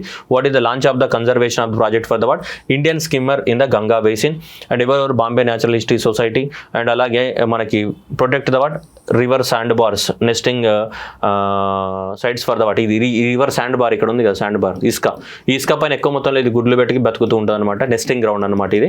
సో అది దానికి దీని సైంటిఫిక్ నేమ్ వచ్చేది రిచినోపోలిస్ అబికోలిస్ అండ్ నెక్స్ట్ ఇది IUCN స్టేటస్ ప్రకారము ఎండేంజర్డ్ కేటగిరీలో ఉంది మనకి ఇది ఇండియన్ స్కిమ్మర్ అనేది. సో ఇది గంగా రివర్ బేసిన్లో ఎక్కువగా ఉంటుంది కాబట్టి మనకి so national mission for the clean Ganga ప్రాజెక్ట్తో కలిపి దీన్ని స్టార్ట్ చేయడం అనేది జరిగింది మనకి. ఎవరు, బాంబే న్యాచురల్ హిస్టరీ సొసైటీ వాళ్ళు, బాంబే న్యాచురల్ హిస్టరీ సొసైటీ ఎవరైతే ఉన్నారో వాళ్ళు నమామి గంగే. సో గది గుర్తుపెట్టుకోలే. ఓకేనా. Union minister CR Patil. Next minister of the ministry of the environment and forest climate change official notification declared the ecological sensitive zone. దేని ఇక్కడ కుంభాల్గర్ వైల్డ్ లైఫ్ శాంక్చరీ ఏదైతే ఉందో ఈ కుంభాల్గర్ వైల్డ్ లైఫ్ శాంక్చరీని ఎకలాజికల్ సెన్సిటివ్ జోన్గా డిక్లేర్ చేయడం అనేది జరిగింది. యాక్చువల్గా మనకి ఏంటంటే సుప్రీంకోర్టు గైడ్ లైన్స్ ప్రకారం ఏంటిదంటే supreme court lines as for the మనకి EPA environmental protection act 1986. Environmental protection act 1986 ప్రకారం కానీ ఏదైనా ఒక వైల్డ్ లైఫ్ శాంక్చరీ కానీ ఏదైనా ఒక నేషనల్ పార్క్ కానీ ఏదైనా ఒక బయోస్ఫియర్ రిజర్వ్ కానీ ఈ రిజర్వ్కి మినిమం 1 కిలోమీటర్ డిస్టెన్స్ లోపల ఎలాంటి మైనింగ్ యాక్టివిటీస్ కానీ అంటే ఈ హానికరమైన పనులు జరగకూడదు. దాన్ని ఎకలాజికల్ సెన్సిటివ్ ఏరియా అంటాం మనం, ఎకో సెన్సిటివ్ ఏరియా. ఇక్కడ 1 కిలోమీటర్ మినిమం 1 కిలోమీటర్ అంటున్నాం. ఇది దాదాపు 10 కిలోమీటర్లు ఎక్స్టెండ్ అవ్వచ్చు, మేబీ 20 కిలోమీటర్లు కూడా ఎక్స్టెండ్ అవ్వచ్చు, depends upon the state government వాళ్ళు తీసుకున్న నిర్ణయాలు. బట్ మినిమం 1 కిలోమీటర్ అయితే ఖచ్చితంగా ఏముండాలి, ESZ ఎకలాజికల్ సెన్సిటివ్ జోన్గా డిక్లేర్ చేయొచ్చు. అది సుప్రీంకోర్టు కూడా గైడ్ లైన్స్ ఇవ్వడం జరిగింది. As for the environmental protection act 1986 ప్రకారము ఈ ఎకలాజికల్ సెన్సిటివ్ జోన్స్ ని మనము రెగ్యులేట్ చేయడం అనేది జరుగుతుంది. ఓకే, సో ఇప్పుడు ఈ కుంభాల్గర్ వైల్డ్ లైఫ్ శాంక్చరీ ఏదైతే ఉందో దానికి 1 కిలోమీటర్ వరకు మనకి ఏరియాని సుప్రీంకోర్టు అని ఏం చెప్పింది, ఎకలాజికల్ సెన్సిటివ్ ఏరియాగా డిక్లేర్ చేసింది. అంటే ఇక్కడ మైనింగ్ యాక్టివిటీస్ కానీ రోడ్ వేయడం కానీ పెద్ద పెద్ద ఇన్ఫ్రాస్ట్రక్చర్ ప్రాజెక్టులు కట్టడం కానీ అంటే ఇక్కడ జంతువులకు ఎలాంటి హాని జరిగే పనులు ఇక్కడ చేయకూడదు ఈ 1 కిలోమీటర్ జోన్లో, ఎందుకంటే అది వెరీ సెన్సిటివ్ ఏరియా అని చెప్పొచ్చు. మనకి అర్థమవుతుందా? అలా ఏ వైల్డ్ లైఫ్ శాంక్చరీకైనా ఏ నేషనల్ పార్క్ అయినా ఏ బయోస్ఫియర్ రిజర్వ్ కైనా మనం డిక్లేర్ చేయొచ్చు. క్లియర్, అది గుర్తుపెట్టుకోవాలి మనకి. ఓకేనా, అది మన ఎకలాజికల్ సెన్సిటివ్ జోన్. ఓకేనా, ఎకలాజికల్ సెన్సిటివ్ జోన్ అనేది సో మనకి Kumbhalgarh wildlife sanctuary that is a eco sensitive zone. ఎక్కడుంది? ఆరావళి మౌంటైన్ రేంజ్ రాజస్థాన్లో ఉంది. ఎక్కడ? So that is the Kumbhalgarh wildlife sanctuary దగ్గర మినిస్ట్రీ ఆఫ్ ద ఎన్విరాన్మెంట్ వాళ్ళు చెప్పడం జరిగింది. సో 1 కిలోమీటర్ వరకు ఏంటిది around this wildlife sanctuary will be part of the ఏంటిది ఎకలాజికల్ సెన్సిటివ్ జోన్. ఎందుకంటే ఆరావళి రేంజెస్ మైనింగ్ యాక్టివిటీస్ వల్ల మైనింగ్కి పర్మిషన్ ఇచ్చారు కదా. సో అందువల్ల ఈ ఆరావళి రేంజెస్ లోపల ఉన్నటువంటి కుంభాల్గర్ వైల్డ్ లైఫ్ శాంక్చరీకి ఈ చుట్టుపక్కల 1 కిలోమీటర్ వరకు ఎలాంటి మైనింగ్ యాక్టివిటీస్ చేపట్టడానికి వీల్లేదు. ఓకే, ఓన్లీ మైనింగ్ అనే కాదు, anything which is happening around the 1 kilometre surrounding areas, if anything is threat to the ecological sensitivity then automatically it will be the ecological sensitive zone. అలా అనేది ఏం లేదు, దేనికైనా సరే అది మినిమం 1 కిలోమీటర్ నుంచి 10 కిలోమీటర్స్ 20 కిలోమీటర్స్ వరకు కూడా ఎక్స్టెండ్ అవ్వచ్చు. Okay, right. సో ఇవన్నీ కూడా మనకి సో ఇది కుంభాల్గర్ వైల్డ్ లైఫ్ శాంక్చరీ కానీ సో నెక్స్ట్ ఏంటిది BNH స్కిమ్మర్ కానీ ఇండియన్ స్కిమ్మర్ కానీ కొంచెం గుర్తుపెట్టుకోవాలి, ఫారెస్ట్ డిపార్ట్మెంట్ కానీ ఇవి గుర్తుపెట్టుకోవాలా. ఓకే, సో ఇవి వెరీ వెరీ ఇంపార్టెంట్ మనకి. ఈ BNHS లాంచ్ చేసే ప్రాజెక్ట్ స్కిమ్మర్ గంగా బేసిన్, ఇది కూడా కొద్దిగా గుర్తుపెట్టుకోవాల్సిన క్వశ్చన్ ఇది. ఓకే,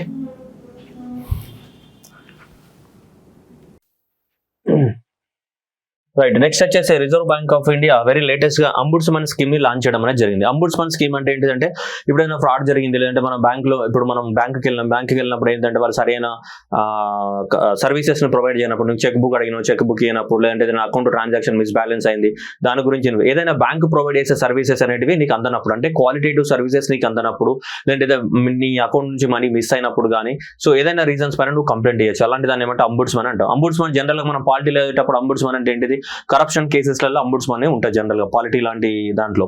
ఇక్కడ తీసుకుంటే ఇట్లా ఉంటుంది మనకి. ఓకేనా, సో కాబట్టి ఇక్కడ తీసుకుంటే రిజర్వ్ బ్యాంక్ ఆఫ్ ఇండియా అనేది సో ఇప్పుడు కొత్త అంబుడ్స్మన్ స్కీమ్ తీసుకొచ్చింది. అంత 2021లో స్కీమ్ ఉండే దాన్ని రీప్లేస్ చేస్తూ ఇప్పుడు కొత్త అంబుడ్స్మన్ స్కీమ్ ని తీసుకురావడం అనేది జరిగింది. సో ఈ అంబుడ్స్మన్ ని అన్ని బ్యాంకుల కలిపి ఒకటే ఉంటుంది. కొత్తగా 2021 రూల్స్ ని రీప్లేస్ చేస్తూ సూపర్ సెట్ చేస్తూ ఇప్పుడు కొత్త తీసుకొచ్చి July 1st of 2026 నుంచి అమల్లోకి వస్తే this is the very important. So July 1st of 2026 వరకు 26 నుంచి అమల్లోకి రావడం అనేది జరుగుతుంది. దీని కాంపెన్సేషన్ ఎలా ఇస్తారు అని కనుక నువ్వు ఒకవేళ ఎఫెక్ట్ అయ్యావనుకో బ్యాంక్ యొక్క సర్వీసెస్ అనేవి క్వాలిటీ సర్వీసెస్ లేకపోవడం వల్ల నువ్వు ఎఫెక్ట్ అయ్యావు. ఎఫెక్ట్ అయినప్పుడు దాదాపు నీ కాంపెన్సేషన్ అనేది బ్యాంక్ అంటే అంబుడ్స్మన్ కి ఎంత పవర్ ఉందంటే so ombudsman can order compensation up to 30 lakhs 30 లక్షల వరకు నీ కాంపెన్సేషన్ ఇవ్వడానికి దీనికి పవర్స్ ఉన్నాయి. అంటే అక్కడ అప్ టు 30 lakhs అని కాదు, అప్ టు 30 lakhs అంటే నువ్వు అక్కడ జరిగినటువంటి ఫ్రాడ్ గురించి మిస్ మేనేజ్మెంట్ గురించి పూర్తిగా తెలుసుకున్న తర్వాత 5 లక్షలు ఇవ్వాలన్నా 10 లక్షలు ఇవ్వాలన్నా 20 లక్షలు ఇవ్వాలన్నా మాక్సిమం 30 లక్షల వరకే సో మనకి కాంపెన్సేషన్ చేయడానికి పవర్ ఉంది. ఇంతకుముందు 20 లక్షలు ఉండే, previously it was 20 lakhs only. Ombudsman కి సో మనం కంప్లైంట్ ఇస్తే ఇప్పుడు నాకు ఫ్రాడ్ జరిగింది నా బ్యాంక్ అకౌంట్లో, నేను పోయి అంబుడ్స్మన్ కంప్లైంట్ ఇచ్చిన పలానా బ్యాంక్ లో ఉంది, union bank of India, state bank of India, bank of Baroda accounts ఉన్నాయి. సో పలానా వ్యక్తికి ఆయనకి ఫ్రాడ్ అయిన అకౌంట్ నుంచి ₹1,00,000 మిస్ అయినాయి లేదంటే 20 లక్షలు మిస్ అయిపోయినాయి, బ్యాంక్ రెస్పాండ్ అవ్వట్లేదు, చాలా రోజులైంది నేను బ్యాంక్ కంప్లైంట్ ఇచ్చని చెప్పి మనం అంబుడ్స్మన్ దగ్గరికి వెళ్తాం. అప్పుడు అంబుడ్స్మన్ ఏం చేస్తే మనం ఇచ్చిన కంప్లైంట్స్ తీసుకొని మనకి సో కాంపెన్సేషన్ 30 లక్షల వరకు కాంపెన్సేషన్ ఇస్తుంది. ఏది మన పోయిన డబ్బులకి. అలా కాకుండా మన మెంటల్ స్ట్రెస్కి మనం అటు ఇటు తిరగడము, మెంటల్ ట్రామా ఇవన్నీ అనుభవిస్తుంటాం కదా, మనకు మెంటల్ స్ట్రెస్ ఉంటుంది కదా. ఈ మెంటల్ స్ట్రెస్ ఏదైతే ఉంటుందో సో ఈ మెంటల్ స్ట్రెస్ కూడా మనకి ఏంటిదంటే సో దాదాపు 1 లక్ష రూపాయలు మెంటల్ స్ట్రెస్ ఏదైతే ఉందో సో ఈ మెంటల్ స్ట్రెస్కి కూడా 1 లక్ష రూపాయల వరకు కాంపెన్సేషన్ ఇవ్వడానికి ఛాన్సెస్ ఉండే ఇంతకుముందు ప్రీవియస్ గా. సో ఇప్పుడు మనకి దీన్ని పెంచడం జరిగింది. మనము తిరిగినందుకు కానీ మన మెంటల్ స్ట్రెస్ కానీ ఎంతవరకు 3 lakhs వరకు మెంటల్ స్ట్రెస్ ఏదైతే ఉందో ఆ మెంటల్ స్ట్రెస్ కి 3 lakhs వరకు ఛాన్సెస్ ఉన్నాయి మనకి. ఓకే, మెంటల్ స్ట్రెస్ కి 3 lakhs వరకు కాంపెన్సేషన్ అనేవి ఉన్నాయి మనకి. క్లియర్, అది గుర్తుపెట్టుకోవాలి. సో కాబట్టి సో ఇది అంబుడ్స్మెన్ అంటే చాలా మంది బ్యాంకింగ్ అంబుడ్స్మెన్ అంటే ఏంటిది, సో బ్యాంకులో జరిగే మనకి ఇప్పుడు గవర్నమెంట్లో ఏమైనా జరగకపోతే మనం కంప్లైంట్ ఇస్తామా ఇయ్యమా, అట్లాగే ఇక్కడ కూడా బ్యాంకులో ఏం జరగకపోతే మన బ్యాంకు అంబుడ్స్మెన్ దగ్గరికి వెళ్ళి కంప్లైంట్ ఇవ్వడం అనేది జరుగుతుంది. మరి ఎంత అమౌంట్ ఫ్రాడ్ జరిగితే కంపెన్సేషన్ ఇవ్వాలా అంటే అమౌంట్ ఆఫ్ ద డిస్ప్యూట్, మరి 5 లక్షలు పోతేనా 10 లక్షలు పోతేనా 10 రూపాయలు పోతేనా 20 రూపాయలు పోతేనా మనం కంప్లైంట్ ఇవ్వచ్చు అంటే అలాంటిది ఏం లేదు అంబుడ్స్మెన్ స్కీమ్ లో. Zero, no amount is mentioned. ఎంత అమౌంట్ ఫ్రాడ్ జరిగితే నువ్వు అంబుడ్స్మెన్ కంప్లైంట్ ఇవ్వచ్చు అంటే అదేం లేదు. ఎలాంటి చిన్న దానికి కూడా పోయి కంప్లైంట్ ఇవ్వచ్చు, ఒకవేళ సర్వీస్ ప్రొవైడ్ చేయకుండా కంప్లైంట్ ఇవ్వచ్చు అనమాట. అంతే తప్ప ఓన్లీ ఇంత 10 రూపాయలు పోతేనే 1 లక్ష రూపాయల ఫ్రాడ్ జరిగితేనే కంప్లైంట్ ఇవ్వచ్చు, 2 లక్షలు అట్లాంటిది ఏమీ లేదనమాట ఇందులో. No amount is mentioned with respect to the what disputes on which case to be filed. So అలా ఎలాంటి డిస్ప్యూట్ అనేది మెన్షన్ చేయలేదు, అంటే అమౌంట్ అనేది మనకు మెన్షన్ చేయలేదు అనమాట దీంట్లో. బ్యాంకింగ్ అంబుడ్స్మన్ స్కీమ్ ఏదైతే ఉందో ఈ బ్యాంకింగ్ అంబుడ్స్మన్ స్కీమ్ కింద ఎలాంటి అమౌంట్ ని మనకి మెన్షన్ చేయలేదు, అది గుర్తుపెట్టుకోవాలా. Reserve bank of India launched the what integrated ombudsman scheme, so which will implemented from the July 1st of 2026 నుంచి ఇంప్లిమెంటేషన్ జరుగుతుంది. ఎప్పటి నుంచి? July 1st of 2026 నుంచి. చూడండి డిస్ప్యూట్ క్యాప్ ఎంత అమౌంట్ అనేది డిస్ప్యూట్ అయితే అంటే నో లిమిట్. అండ్ కాంపెన్సేషన్ ఎంత చెప్పా 30 lakhs and 3 lakhs. సో ఇక్కడ ఒక అంబుడ్స్మెన్ ఉంటాడు, ఒక డిప్యూటీ అంబుడ్స్మెన్ ఉంటారు, వాళ్ళ టర్మ్ అనేది 3 years ఉంటుంది అనమాట. అంబుడ్స్మెన్స్ అండ్ భారతదేశం మొత్తానికి ఒకటే ఉంటుంది అనమాట. భారతదేశం మొత్తానికి ఒకటే బ్యాంకింగ్ RBI అంబుడ్స్మెన్ అనేది ఉంటుంది. ఓకే, చూడండి no cap, there is no limit on the amount of the dispute that can be brought before the RBI ombudsmen for which RBI ombudsman and RBI deputy ombudsman can facilitate the settlement of the awards. Okay, next one అంటే మనకి ఎలాంటి limit అనేది mention. Next compensation is increased for any consequential loss suffered by the complaint. For the any consequential loss suffered by the what complaint the RBI ombudsmen so shall have the power to provide the compensation up to the what 30 lakhs. ఎంతవరకు 30 lakhs వరకు compensation provide చేయడానికి కోసం మనకి so chances అనేటివి ఉన్నాయి. అలాగే in addition to that ombudsman have the what power to provide the compensation up to the 3 lakhs for the loss of the what complaints time expenses incurred harassment and mental anguish ఏదైతే ఉందో దానికి సంబంధించి కూడా మనకు 3 లక్షల రూపాయలని sanction చేయడానికి అవకాశం అనేది ఉంది. ఓకేనా, నెక్స్ట్ వచ్చే తీసుకుంటే మనకి this is the established the what centralised receipt processing system. ఏంటిది? Centralised receipt processing system at 1 or more places so for the complaint filed under the scheme for the process them. Okay, RBI will establish the centralized receipt and processing center so at 1 or more places. So appeal mechanism, both the complaints are regulated and entities can appeal the appellate authority with the prescribed time period. So ఇంకా appellate authority పైన కూడా మనకి file చేసుకోవచ్చు దాని పైన ఉన్నటువంటి అథారిటీకి. So చూడొచ్చు RBI will establish the centralized receipt and processing center at 1 or more places to receive the complaints files under the scheme and process them, and both the complaints and regulated entities can file appeal to the appellate authority within the prescribed period. Okay, మళ్ళీ పైన authority కూడా appeal చేసుకోవచ్చు అనమాట వాళ్ళకు ఉంటా. అంటే ఇక్కడ నుంచి సెంట్రలైజ్డ్ రిసిప్ట్ వాళ్ళకి సరైన ఆన్సర్ ఇవ్వకపోతే మన పైన అప్పీల్ కూడా అథారిటీ చేసుకోవడానికి అవకాశం అనేది ఉంది అనమాట మనకి. ఓకే, జనరల్గా అంత డెప్త్లోకి క్వశ్చన్ వెళ్ళకపోవచ్చు మనకి. సో చూడండి customers can file the complaints online through the what RBI's complete management system ద్వారా. సో వయా పోస్ట్ కానీ ఈ దీంట్లో CRPC సెంటర్లోకి వెళ్ళిన కంప్లైంట్ని ఫైల్ చేయొచ్చు. ఓకేనా, అది గుర్తుపెట్టుకోవాలి జస్ట్. ఓకేనా, ఏ ఎంటిటీ అంటే ఒక బ్యాంక్స్కే కాదు, బ్యాంక్స్ అండ్ ఫినాన్షియల్ ఇన్స్టిట్యూషన్స్ అనేవి అన్నిటికీ వస్తే ఏవైతే 50 కోట్ల కన్నా ఎక్కువ మొత్తంలో వాటికి నెట్ అసెట్స్ ఉంటాయి అవన్నీ దీంట్లోకి రావడం జరిగింది. సో దట్ ఈస్ ఇవన్నీ కూడా వస్తాయి, వీళ్ళందరికీ అప్లై అవుతాయి అనమాట. చూడండి the scheme shall will apply to the what regulated entities, that is the regional rural banks కానీ, సెంట్రల్ కోఆపరేటివ్ బ్యాంక్స్ కానీ, షెడ్యూల్ ప్రైమరీ కోఆపరేటివ్ బ్యాంక్స్ కానీ, అండ్ నాన్ షెడ్యూల్ బ్యాంక్స్ కానీ, డిపాజిట్స్ కానీ ఇవన్నిట్లోకి రావడం జరుగుతుంది. ఓకే, సో ఇవన్నిట్లకి రావడం అనేది జరుగుతుంది అనమాట, అది గుర్తుపెట్టుకోవాలా. ఓకే, సో ఇది మనకి గుర్తుపెట్టుకోవాల్సింది banking integrated ombudsmen scheme. Okay, మీరు ఎకానమీలో అయితే ఇంకా డీటెయిల్గా చదవచ్చు, బట్ ఇంకా డీటెయిల్గా ఎక్కువ అవసరం లేదు. బట్ ఇది కరెంట్ అఫైర్స్లో పాటు కాబట్టి ఇంతవరకు సరిపోతుంది. ఇంతే ఎగ్జామ్లో కూడా అడిగేది July 1 నుంచి 3 yearsకి భారతదేశం మొత్తానికి ఒకటి ఉంటే కాంపెన్సేషన్ 30 lakhs ఇక్కడ 30 lakhs అండ్ 3 lakhs వరకు మనం గుర్తుపెట్టుకోవాలి. ఎక్కడ కంప్లైంట్ ఇచ్చుకోవచ్చు, సెంట్రలైజ్ రిసిప్ట్ ప్రాసెసింగ్ ఎంత అమౌంట్ డిస్ప్యూట్ జరిగితే కంప్లైంట్ అంటే నో అమౌంట్ ఈస్ మెన్షన్. కాకపోతే మనకి ఎగ్జామినేషన్ ఇక్కడ అడుగుతాడు ఎంతో కొంత అమౌంట్ అనేది మెన్షన్ చేశారని అడుగుతాడు, but there is no amount mention it. ఎంత అమౌంట్ ఉంటే మనకి చేయొచ్చు అనే దానికి లేదు. సో కాబట్టి మనకి ఎంత అమౌంట్ అనేది అవసరం లేదు మనకి. ఓకేనా, there is no limit on the amount can be brought. ఓకేనా, అది గుర్తుపెట్టుకో, వీళ్ళందరికీ అప్లై అవుతుంది అనమాట ఇది. Okay, next department of the finance launched ఇది వెరైటీగా. అంటే మామూలుగా మనం హాస్పిటల్లోకి వెళ్తాం కదా, హాస్పిటల్కి వెళ్ళినప్పుడు ఇవి మనకి క్యాన్సర్ ట్రీట్మెంట్ కానీ, ఆ ట్రీట్మెంట్ కానీ, ఈ ట్రీట్మెంట్ కానీ ఉంటాయి కదా, వాటికి సంబంధించి జరుగుతుంటాయి. కానీ ఇప్పుడు ఇది ఆయుష్ బీమా లాంచ్ చేశారంటే ఆయుర్వేదిక్ ట్రీట్మెంట్ తీసుకుంటారు కదా, వాళ్ళకి ఇన్సూరెన్స్ లేదు ఇన్ని రోజులు. మామూలుగా మనకు పెద్ద పెద్ద హాస్పిటల్, అపోలో హాస్పిటల్ కానీ, యశోద హాస్పిటల్, ఇందులో ఆయుర్వేద ట్రీట్మెంట్ ఇస్తారా, ఈ హోమియోపతిక్ ట్రీట్మెంట్స్ ఇవన్నీ. సో కాబట్టి ఆయుర్వేద హాస్పిటల్స్ కూడా ఉన్నాయి ఈ రోజులలో. మరి ఆయుర్వేద ద్వారా నయమయ్యే రోగాలు కూడా కొన్ని ఉన్నాయి. మరి వాటికి బీమా సౌకర్యం అనేది ఇప్పటిదాకా ఎవరు కల్పించట్లేదు. ఆయుర్వేదకి, ఆయుష్ సిస్టానికి మనం ఆయుష్ సిస్టమ్ని ప్రమోట్ చేయాలనుకుంటున్నాం కాబట్టి అందువల్ల ఇప్పుడు ఆయుష్ హాస్పిటల్స్ ఏవైతే ఉన్నాయో వాటి ద్వారా కూడా ఈ బీమా సిస్టమ్ని తీసుకురావడం అనేది జరిగింది. మామూలు హాస్పిటల్ కాకుండా ఆయుర్వేద హాస్పిటల్లో ట్రీట్మెంట్ తీసుకున్నా కానీ వాటికి కూడా ఇన్సూరెన్స్ అనేది అప్లై చేస్తాం. ఫస్ట్ టైం ఇది మనకి ఎక్కడ ఆయుర్వేద హాస్పిటల్కి ఏడు అప్లై అవుతుంది, బొంగులో చెట్టు రసం పోసిన దొబ్బే అని చెప్తాడు. సో కాబట్టి అలా కాకుండా సో అందుకని చూడండి, పరిపూర్ణ మెడికల్ క్లెయిమ్ ఆయుష్ బీమా అనేది మనకి లాంచ్ చేయడం జరిగింది. ఎవరు? మినిస్ట్రీ ఆఫ్ ద ఫినాన్స్ వాళ్ళు లాంచ్ చేయడం అనేది జరిగింది. ఏది? పరిపూర్ణ మెడికల్ ఆయుష్ బీమా అనేది లాంచ్ చేయడం జరిగింది. Insurance scheme beneficiaries of the word central government health scheme. Central government health scheme అంటే సెంట్రల్ గవర్నమెంట్ యొక్క హెల్త్ స్కీమ్ కింద దీన్ని లాంచ్ చేశారు. దీన్ని పరిపూర్ణ మెడికల్ క్లెయిమ్ ఆయుష్ బీమా ministry of the finance launch చేయడం అనేది జరిగింది. ఓకేనా, చూడండి ఏమంటున్నారు, ministry of the department of the financial service, ministry of the target group that is the central government health scheme beneficiaries. Coverage 6 members, ఒక ఫ్యామిలీలో 6 members ఉంటారు కదా, అంతవరకు కవరేజ్ చేయొచ్చు. ఈ some of the insured is the 10 lakhs or maybe 20 lakhs వరకే ఉండొచ్చు, depends upon the co-payment. అంటే ఆ బెనిఫిషరీ వాళ్ళది 70:30 లేదా 50-50 డిపెండ్స్ అపాన్ ద కండిషన్.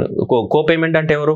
ఇద్దరు కలిసి గవర్నమెంట్ తరపు నుంచి బెనిఫిషియరీ ఎవరైతే ఉన్నారో వాళ్ళకి సంబంధించి ఎవరు లాంచ్ చేస్తున్నారు దీన్ని? New India assurance company. చూడండి దీంట్లో ఏం కవర్ చేస్తున్నారు అనేది మనం తీసుకుంటే మనకి అంటే గవర్నమెంట్కి ఇన్సూరెన్స్ కంపెనీస్ ఉన్నాయి కదా, న్యూ ఇండియా ఇన్సూరెన్స్ కంపెనీ అనేది దీన్ని లాంచ్ చేయడం జరుగుతుంది. అని new India, so that is assurance company Ayush. That is 100% of the sum of the insured modern treatment. That is 25% is enhanced up to the 100%. And features room rent 1% normal, 2% అయితే ICU, and pre hospitalisation 30 days and post hospitalisation అయితే 60 days ఇస్తామని చెప్పారు మనకి. Okay, so ఇది దీనికి సంబంధించినటువంటి ముచ్చట్లు మనకి. సో తీసుకోవాలి. సో దట్ ఈస్ అ పరిపూర్ణ మెడికల్ క్లెయిమ్ అండ్ ఆయుష్ బీమా. So that is a central government health sector scheme. Okay, so పరిపూర్ణ మెడికల్ ఆయుష్ బీమా. ఓకేనా, ఇది ఫస్ట్ టైం ఇదంతా స్టోరీ గుర్తుపెట్టుకోని చెప్పట్లే. సెంట్రల్ గవర్నమెంట్ అనేది హెల్త్ సెక్టర్ స్కీమ్ లాంచ్ చేయడం జరిగింది మనకి.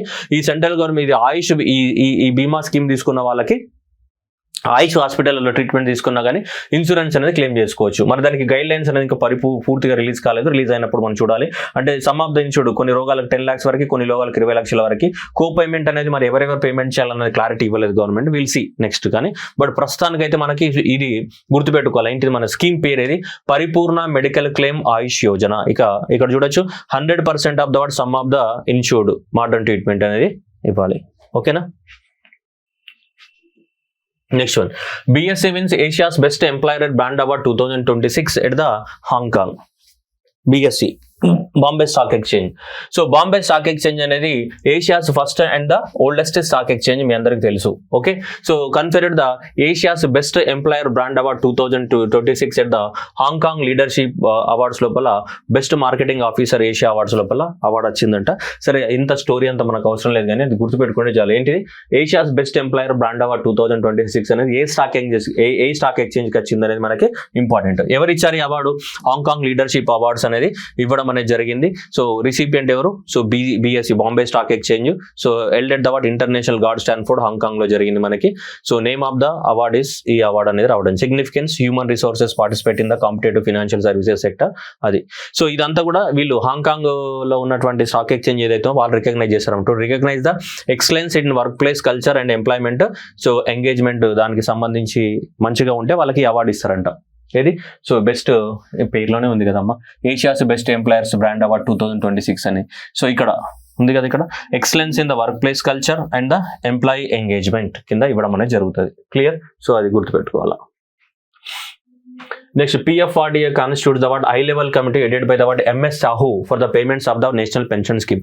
కొత్త నేషనల్ పెన్షన్ స్కీమ్ ఏదైతే ఉందో, కొత్త నేషనల్ పెన్షన్ స్కీమ్ ని సో మనకి ఫ్రేమ్ చేయడానికి కోసం మనకి సో 15 మెంబర్ హై లెవెల్ కమిటీని అపాయింట్ చేయడం జరిగింది. దీనికి అంతకుముందు మనకి ఇన్సాల్వెన్సీ బ్యాంక్రప్సీ బోర్డ్ ఆఫ్ ఇండియాకి చైర్మన్ గా ఉన్నటువంటి MS Sahuని అపాయింట్ చేయడం జరిగింది for the framing of the new pension scheme. New pension scheme ఏదైతే ఉందో, న్యూ పెన్షన్ స్కీమ్ కోసం ఏంటిది MS Sahu కోసం మనకి ఏంటిది new pension scheme, new pension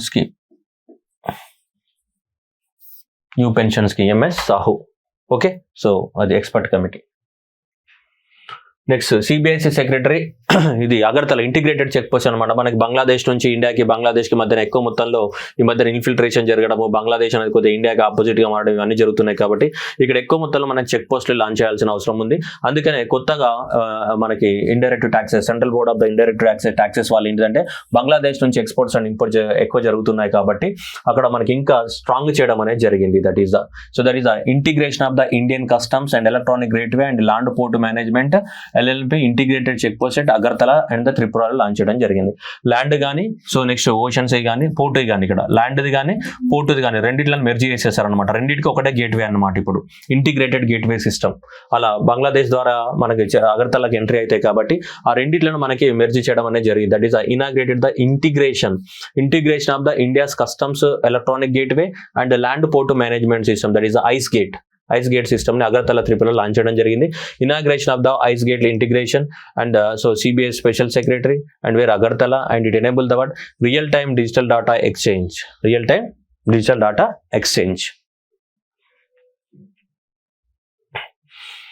Next, Coromandel International Science Agreement with the IIT Madras to set up the Corporate Research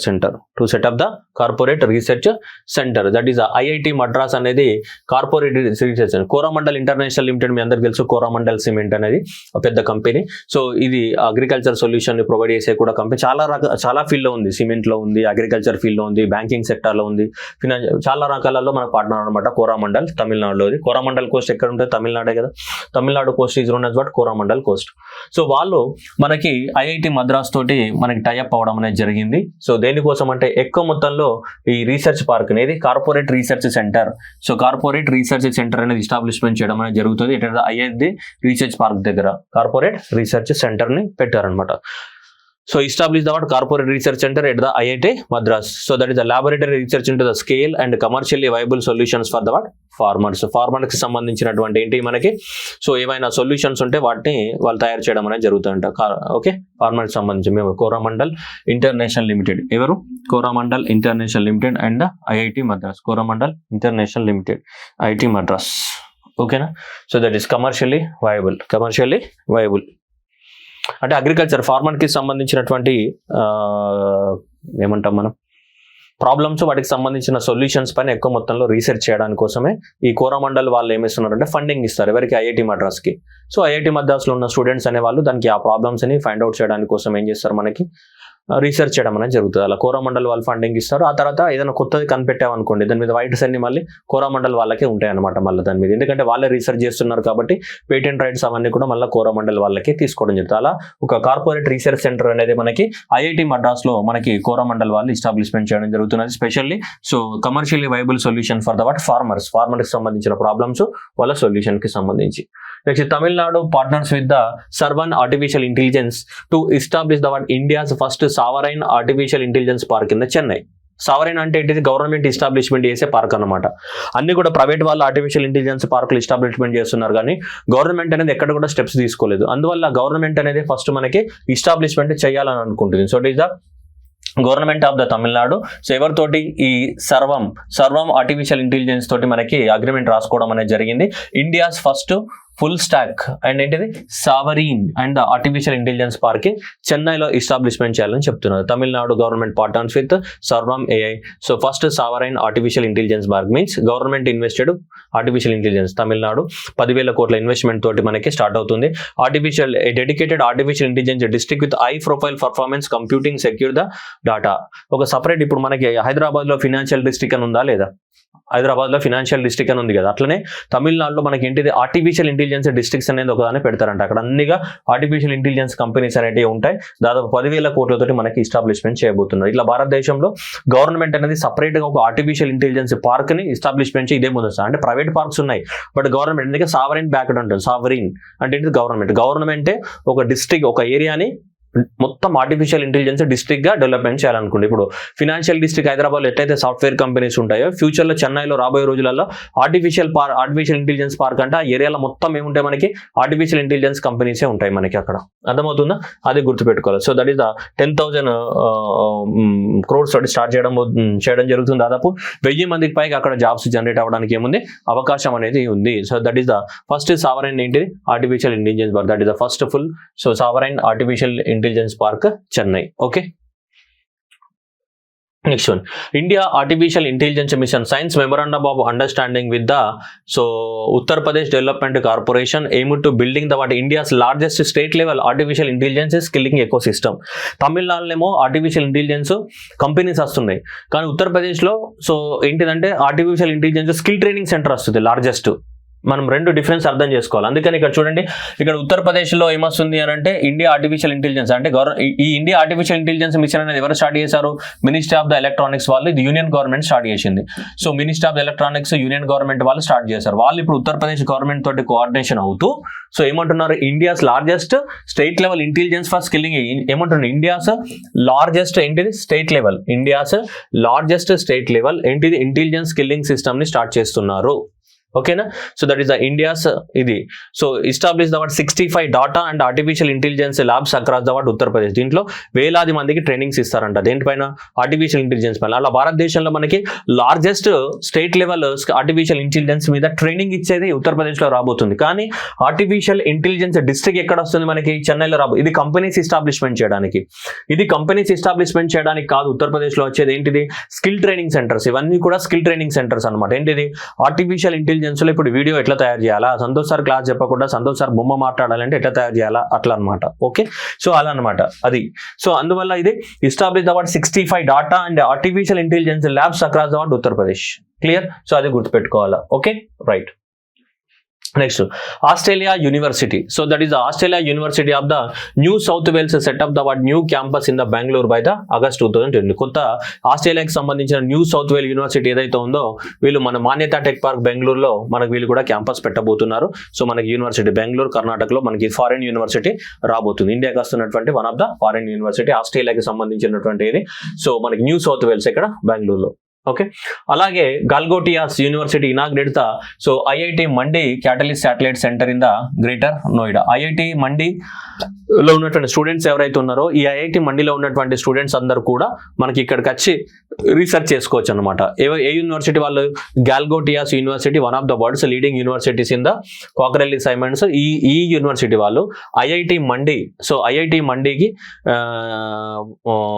catalyst satellite centre in the campus of the greater Noida Uttar Pradesh. Inauguration of the IIT Mandi catalyst centre. IIT మండిలో ఉన్న students కోసం ఒక satellite centre ని start చేశారు వాళ్ళు, అంటే research చేసుకోవడానికి కోసం. ఎక్కడ? గ్రేటర్ నోయిడాలో. So Galgotias university greater Noida campus లో. అంటే దాని అర్థం ఏంటిది? సో ఇక్కడ గాల్గోటియాస్ యూనివర్సిటీ అనేది ఎక్కడ ఉంది? ఇక్కడ గ్రేటర్ నోయిడా ఉత్తరప్రదేశ్ లో ఉంది మనకి. అయితే ఈ ఐఐటి మండి వాళ్ళు వచ్చి దీంట్లో చదువుకోవచ్చు అనమాట, ట్రైనింగ్ తీసుకోవచ్చు అనమాట. అర్థమవుతుందా? అది అలా మనకి స్టార్ట్ చేయడం అనేది జరిగింది. ఓకే, సో కొంచెం కాంప్లికేటెడ్ ఏం లేదు, కానీ జస్ట్ ఇది అంత ఇంపార్టెంట్ ఏం కాదు, but anyway. So that is the mandi. So ఇది కొంచెం ఇంపార్టెంట్. న్యూ సౌత్ వేల్స్ అనేది ఇక్కడ బెంగళూరులో స్టార్ట్ చేయబోతుంది. సో అలానే ఇక్కడ గాల్బగోడ్ యూనివర్సిటీ కూడా, so Galgotias so greater Noida ఉత్తరప్రదేశ్లో స్టార్ట్ అవబోతుంది మనకి. Okay, next MYBPSP inspiring innovator skilling the what Netflix. So that is the ministry of the information broadcasting partners with the, so వీళ్ళు principal scientific adviser of the government of India and the Netflix, వీళ్ళు ముగ్గురు partner అవ్వడం జరిగింది. So Netflix fund for the what create equity and launched.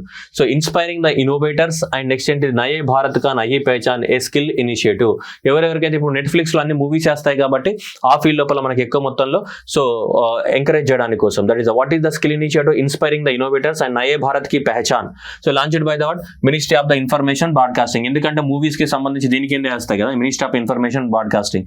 Netflix fund for the what create equity, that is the graphic studios, 26 students from the diverse regions and 50% of the women from the several tier 2 and tier 3 towns ఎవరైతే ఉన్నారో వాళ్ళకి మనకి funding ఇవ్వడం అనేది జరుగుతుంది అనమాట. So ఆ funding ద్వారా మన భారతదేశంలో ఇంపాక్ట్ఫుల్ ప్రాజెక్ట్ని, సోషల్ ఇంపాక్ట్ ఉన్న ప్రాజెక్టులను, స్టార్ట్అప్స్ని స్టార్ట్ చేయాల్సి ఉంటుంది. దానికోసమే Netflix fund for the creative equity అన్నాడు. క్రియేటివ్ ఈక్విటీ అంటే క్రియేటివ్ ఫీల్డ్, ఈక్విటీ అంటే వల్ల జెండర్ ఈక్వాలిటీ అన్నీ ఉంటాయి, అందుకనే 50% ఉమెన్కి ఇచ్చారు. క్రియేటివ్ ఈక్విటీ అంటే ఏంటిది, మూవీ ఫీల్డ్నే క్రియేటివ్ ఫీల్డ్ అంటాం కదా మనం. సో కాబట్టి Netflix fund for the creative equity. Okay, so ఇది మళ్ళీ అమెజాన్ ప్రైమ్ వాళ్ళు వీళ్ళు స్టార్ట్ చేయలేరు, అందువల్ల గుర్తుపెట్టుకోవాలి. Inspiring innovators in the creative field, ఇది started by the what Netflix వాళ్ళ సహకారంతో ministry of the what information broadcasting వాళ్ళు స్టార్ట్ చేయడం అనేది జరిగింది. ఓకేనా, మినిస్ట్రీ ఆఫ్ ద బ్రాడ్కాస్టింగ్ వాళ్ళు స్టార్ట్ చేయడం అనేది జరిగింది. So inspiring the innovators and Naye Bharat ki Pehchan skilling initiative. So that is the graphic studios and ఇదనమాట మనకి ఇన్స్పైరింగ్ ఇన్నోవేటర్స్ నయే భారత్ కి नई पहचान, नए भारत की नई पहचान.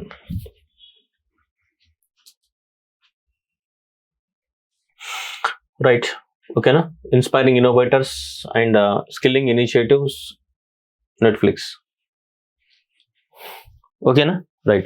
నెక్స్ట్ వచ్చేస్తే 15th January 2026 union minister independent sir Jitendra Singh launched the minister website announced the what expansion of the what India's urban weather radar infrastructure. ఇండియాలో అర్బన్ ఏరియాస్లో ఎక్కువ మొత్తంలో లాంచ్ చేయాలని దాదాపు మనకు 200 వరకు రాడార్స్ లాంచ్ చేయడం అనేది జరుగుతుంటే 4 సిటీస్లలో రాబోయే రోజులలో.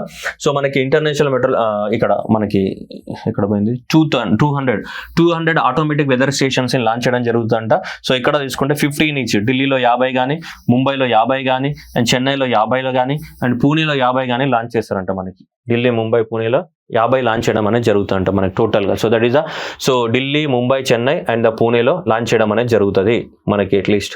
ఓకేనా, 50 దాదాపు 200 ఆటోమేటిక్ వెదర్ రాడార్ స్టేషన్ని లాంచ్ చేయబోతుంది. That is the India's weather observation so infrastructure, India's weather urban ఇన్ఫ్రాస్ట్రక్చర్ని దాదాపు 200 ఆటోమేటిక్ వెదర్ స్టేషన్స్ని లాంచ్ చేస్తారంట మనకి, ఒక్కొక్క సిటీలో 50 చొప్పున. Okay, next one so that is IRDA. So renewable ఎనర్జీకి సంబంధించి global energy corporation and only owner subsidiary of the India renewable energy development agency. That is the first international green loan to the 22.5 million to the Swarna solar limited developing the. ఇదని చెప్పాల్సిన అవసరం లేదు, అంత ఆడనే ఉంది. ఈ కంపెనీ అనేది ఏంటిది మనకు IRDA ఏదైతే IRDA అంటే ఏంటిది, so India renewable energy development agency. వీళ్ళు గ్రీన్ ఎనర్జీని డెవలప్మెంట్ చేయడానికి సపరేట్గా పెట్టినారు. IRDA global energy finance limited అని పెట్టారు. ఈ IRDA global energy finance limited అంటే ఏంటిది, గ్లోబల్గా అంటే వరల్డ్ లోపల వేరే వేరే దేశాలలో ఏంటిది గ్రీన్ ఎనర్జీని అంటే సోలార్ ఎనర్జీ కానీ, విండ్ ఎనర్జీ కానీ ఇలాంటి వాటిని ఇలాంటి ప్రాజెక్టుల కోసం లోన్స్ ఇస్తారు అనమాట. అలాంటి ప్రాజెక్టుల కోసం లోన్స్ ఇవ్వడం అనేది జరుగుతుంది. That is the global green energy finance limited అవుతుంది. సో దీంట్లో మనకి 22.5 million అనేది స్వర్ణ సోలార్ లిమిటెడ్ వాళ్ళకి ఇవ్వడం జరిగింది. జాంబియా దేశం లోపల పెడుతున్నారు. This is the first international green loan sanctioned by the what, so this India renewable energy development agency, India renewable energy agency. That is IRDA is the global energy finance so limited. And next వచ్చేస్తే to Swarna solar limited and the amount is the what 22.5 million. And next 100 watt photovoltaic solar plant. And okay, వేరు ఇప్పుడు శ్రీనిధి district central province of the జాంబియాలో start చేశారు మనకి ఎవరు, so India renewable energy development corporation వాళ్ళు start చేయడం అనేది జరిగింది మనకి. So that is the global green energy finance corporation limited. That is the first international green energy loan 22.5 million అనేది launch చేయడం అనేది జరిగింది. ఓకే, ఇది ఎందుకంటే ఫస్ట్ గ్రీన్ లోన్ ఇచ్చింది. ఫస్ట్ గ్రీన్ లోన్ ఎవరు ఇచ్చారు, ఫస్ట్ గ్రీన్ లోన్ అంటే IRDA అనేది ఇండియాలో ఉంటుంది మనకి. So okay, India renewable energy development agency ఉంది. వీళ్ళంటే ప్రపంచం మొత్తం కూడా గ్రీన్ ఎనర్జీని ప్రమోట్ చేయాలని చెప్పేసి వీళ్ళు కొత్త ఆర్గనైజేషన్ పెట్టిన ఏంటిది, గ్లోబల్ గ్రీన్ ఎనర్జీ ఓకేనా. గ్లోబల్ గ్రీన్ ఎనర్జీ ఆర్గనైజేషన్ పెట్టడం జరిగింది వాళ్ళకి, గ్లోబల్ గ్రీన్ ఎనర్జీ ఫినాన్స్ అనేది. సో వేరే వేరే దేశాలలో కూడా దాంట్లో భాగంగా ఫస్ట్ లోన్ ఇప్పుడు ఇచ్చారనమాట. వీళ్ళ యొక్క ఆర్గనైజేషన్ ఎక్స్పాండ్ చేశారు ఇంటర్నేషనల్. అందుకే IRDA global green energy finance limited అని చెప్తున్నారు. ఐఆర్డిఏ గ్లోబల్ ఎనర్జీ లిమిటెడ్ వాళ్ళే మనకి జాంబియా దేశానికి ఫస్ట్ లోన్ ఇవ్వడం అనేది జరిగింది అక్కడ సోలార్ పవర్ ప్లాంట్ పెట్టడానికి కోసం. World bank approve the 286 millions of the loans to the West Bengal. West బెంగాల్కి 280 million అనేది ఇవ్వడం జరిగింది. అక్కడ హెల్త్ కేర్ ఫెసిలిటీస్ని పెంపొందించడానికి వరల్డ్ బ్యాంక్కి సంబంధించినటువంటి ఆర్గనైజేషన్ ఇది. International bank for the reconstruction and development ఎవరైతే ఉన్నారో వాళ్ళు మనకి $286 million లోని వెస్ట్ బెంగాల్ లోపల ఏంటిది హెల్త్ ఫెసిలిటీస్ని ఇంప్రూవ్ చేయడానికి కోసం వాళ్ళకి లోన్ ఇవ్వడం అనేది జరిగింది. Okay. Next vibrant Gujarat. Vibrant Gujarat అంటే గుజరాత్ రాష్ట్రానికి ఇన్వెస్ట్మెంట్ని అట్రాక్ట్ చేయడానికి కోసము వైబ్రెంట్ గుజరాత్ సమ్మిట్ అనేది January 11th to 15th వరకు జరిగింది. సో గుజరాత్లోనే ఇక్కడ రాజ్కోట్లో జరిగింది. రాజ్కోట్లో జరగడం అనేది జరిగింది. దాదాపు 5.78 lakh crores ఇన్వెస్ట్మెంట్ వాళ్ళు అట్రాక్ట్ చేయడం అనేది జరిగింది. సో మేజర్గా వీళ్ళందరూ కూడా పార్టిసిపేట్ చేశారు. సరే ఇది అంతా మనకు అవసరం లేదు కానీ ఇది వేరే రాష్ట్రానికి సంబంధించిన ముచ్చట కాబట్టి జనరల్గా ఎప్పుడు అడిగితే ఇది అడుగుతాడు. వైబ్రెంట్ గుజరాత్ రీజనల్ కాన్ఫరెన్స్ ఎక్కడ జరిగింది? రాజ్కోట్లో జరిగింది. రాజ్కోట్ జనరల్ గాంధీనగర్ అని పెడతాం. గాంధీనగర్లో కాకుండా సరే ఇక్కడ మనకు రాజ్కోట్ గుజరాత్లో జరిగింది మనకి. Okay. Union minister Jyotiraditya Scindia launch the speed post.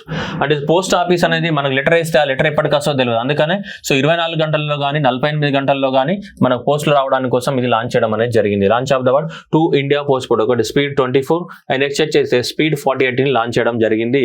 So ఇక్కడ Pichhore in the Shivpur district of the మధ్యప్రదేశ్లో లాంచ్ చేశారు. ఓకేనా. 2 India post, that is the speed post 24 hours 28 and Jyotiraditya Scindia assure the delivery with in the 24 hours లేదా 48 hours లోపల. Okay. Next one, that is the India's non-fossil fuel capacity reaches the 266 gigawatts in the ranges. So that is the renewable energy released at the what highlighting the India's electricity so and so. మన యొక్క India యొక్క renewable energy capacity అనేది ఎంతకు reach అయిందంటే ఇప్పుడు మనకి September 2025లో తీసుకుంటే 200 ఉండేది. సో దాదాపు ఇప్పుడు ఒక 1 year లోపల ఆల్మోస్ట్ 1 year లోపల దాదాపు మనకి 266కి పెరిగిందనమాట మనకి. అంటే ఆల్మోస్ట్ 267 gigawatts అనుకోవచ్చు. మనకి 267 gigawatts ఆఫ్ ద ఇంటి మనకి రెన్యూబుల్ ఎనర్జీ అనేది భారతదేశంలో ప్రొడ్యూస్ అవుతుంది సోలార్ ఎనర్జీ, విండ్ ఎనర్జీ ద్వారా మొత్తం కూడా. ఓకే. మోర్ దాన్ 50% అని చెప్పొచ్చు మనకి. ఈ 267 gigawatts లోపల తీసుకుంటే మనకి ఇండియా యొక్క సోలార్ పవర్ అనేది 131 gigawatts of the solar power and wind energy తీసుకుంటే మనకి 54 gigawatts. విండ్ ఎనర్జీ అనేది 54 gigawatts అండ్ బయో ఎనర్జీ ఏదైతే ఉందో ఈ బయో ఎనర్జీ అనేది 11 gigawatts కానీ అండ్ స్మాల్ హైడ్రో వచ్చేసి 5 gigawatts కానీ లార్జ్ హైడ్రో వచ్చేసి 50 gigawatts తోటి మనకి ఈ విధంగా భారతదేశంలో 267 gigawatts అనేది మనకి ఏంటిది రెన్యూబుల్ ఎనర్జీ ప్రొడక్షన్ జరుగుతుంది అని చెప్పేసి మనకి ministry of the new renewable energy వాళ్ళు ఇచ్చినటువంటి రిపోర్ట్ చెప్తుంది మనకి. సో ఓకేనా. సో మనం ఆల్రెడీ 500 gigawatts ని సాధించాలని టార్గెట్ పెట్టుకున్నాం. ఇప్పుడు 2030 నాటికి 500 gigawatts. ఆల్రెడీ ఇప్పుడు 2026కే మనం అంటే 25 yearకి ఇంకా 5 years ఉంది. ఈ 5 years లోపల ఆల్రెడీ 267కి వచ్చాం మనము. మన టార్గెట్ ఏంటిది 500 gigawatts. మన టార్గెట్ వచ్చేసి 500 gigawatts బై ద 2030. సో 2030 నాటికి ఛాన్సెస్ ఉన్నాయి మనకి. ఓకేనా, అది గుర్తుపెట్టుకోవాలి. Clear, right. Next about the India's non fossil fuel capacity. India's non fossil capacity ఇదే మనం చెప్పింది, ఇదే 267 gigawatts అనేది. ఓకేనా, right. Tripura Gramin bank introduced the what India's first solar powered ATM అంట. సోలార్ పవర్డ్ ATM ఇంకా దానికి సోలార్ పవర్తో నడుస్తుంది, దానికి ఎక్స్ప్లెనేషన్ అవసరం లేదు కదా. So India's first fully solar powered mobile automatic teller machine by the TGB on the wheels. అంటే vehicle పైన, అంటే ఇది ఏమంటారు స్టాటిక్ కాదు, ఒక వెహికల్ ఉంటుంది, వెహికల్ పైన ATM అన్ని ఊర్లకు తిరుగుతూ ఉంటుంది. దానిపైన సోలార్ ఎనర్జీ ప్యానల్స్ ఫిట్ చేశారు ఆ వెహికల్కి. ఆ సోలార్ ఎనర్జీ దానిపైన పడుతుంటుంది. ఆ వెహికల్స్ పైన ఇట్లా వెహికల్ ఉంటుంది కదమ్మా, వెహికల్ మూవ్ అవుతుంటుంది, ఇలా వెహికల్ వీల్ ఇక్కడ వాళ్ళు సోలార్ ఎనర్జీ పెట్టారనమాట ప్యానల్స్ వీటిపైన. సో ఆ సోలార్ ఎనర్జీ ద్వారానే ఇక్కడ ఉన్నటువంటి ఏంటిది ATM అనేది రన్ అవుతూ ఉంటుంది. ఓకే, అలా మనకి లాంచ్ చేయడం అనేది జరిగింది. ఎవరు? సో ఈ త్రిపుర గ్రామీణ బ్యాంక్ అనేది లాంచ్ చేయడం అనేది జరిగింది. So that is the India's first solar powered ATM van. India's first solar powered ATM van ని లాంచ్ చేయడం అనేది జరిగింది.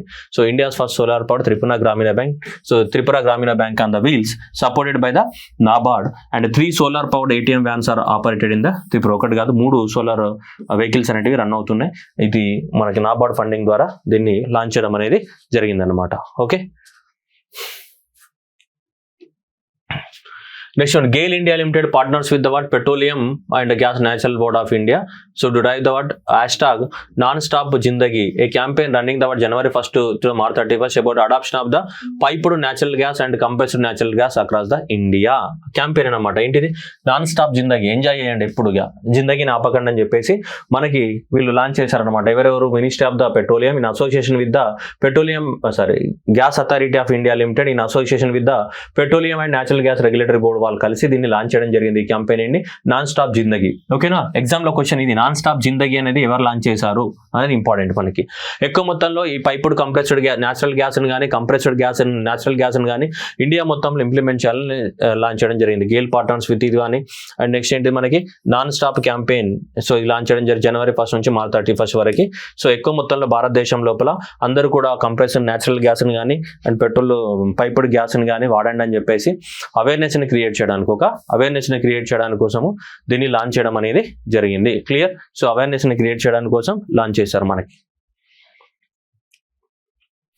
Union Minister Chirag Paswan inaugurated the Indus Food 2006 at the Greater Noida, Uttar Pradesh. ఒక పెద్ద food exhibition అన్నమాట. Food exhibition.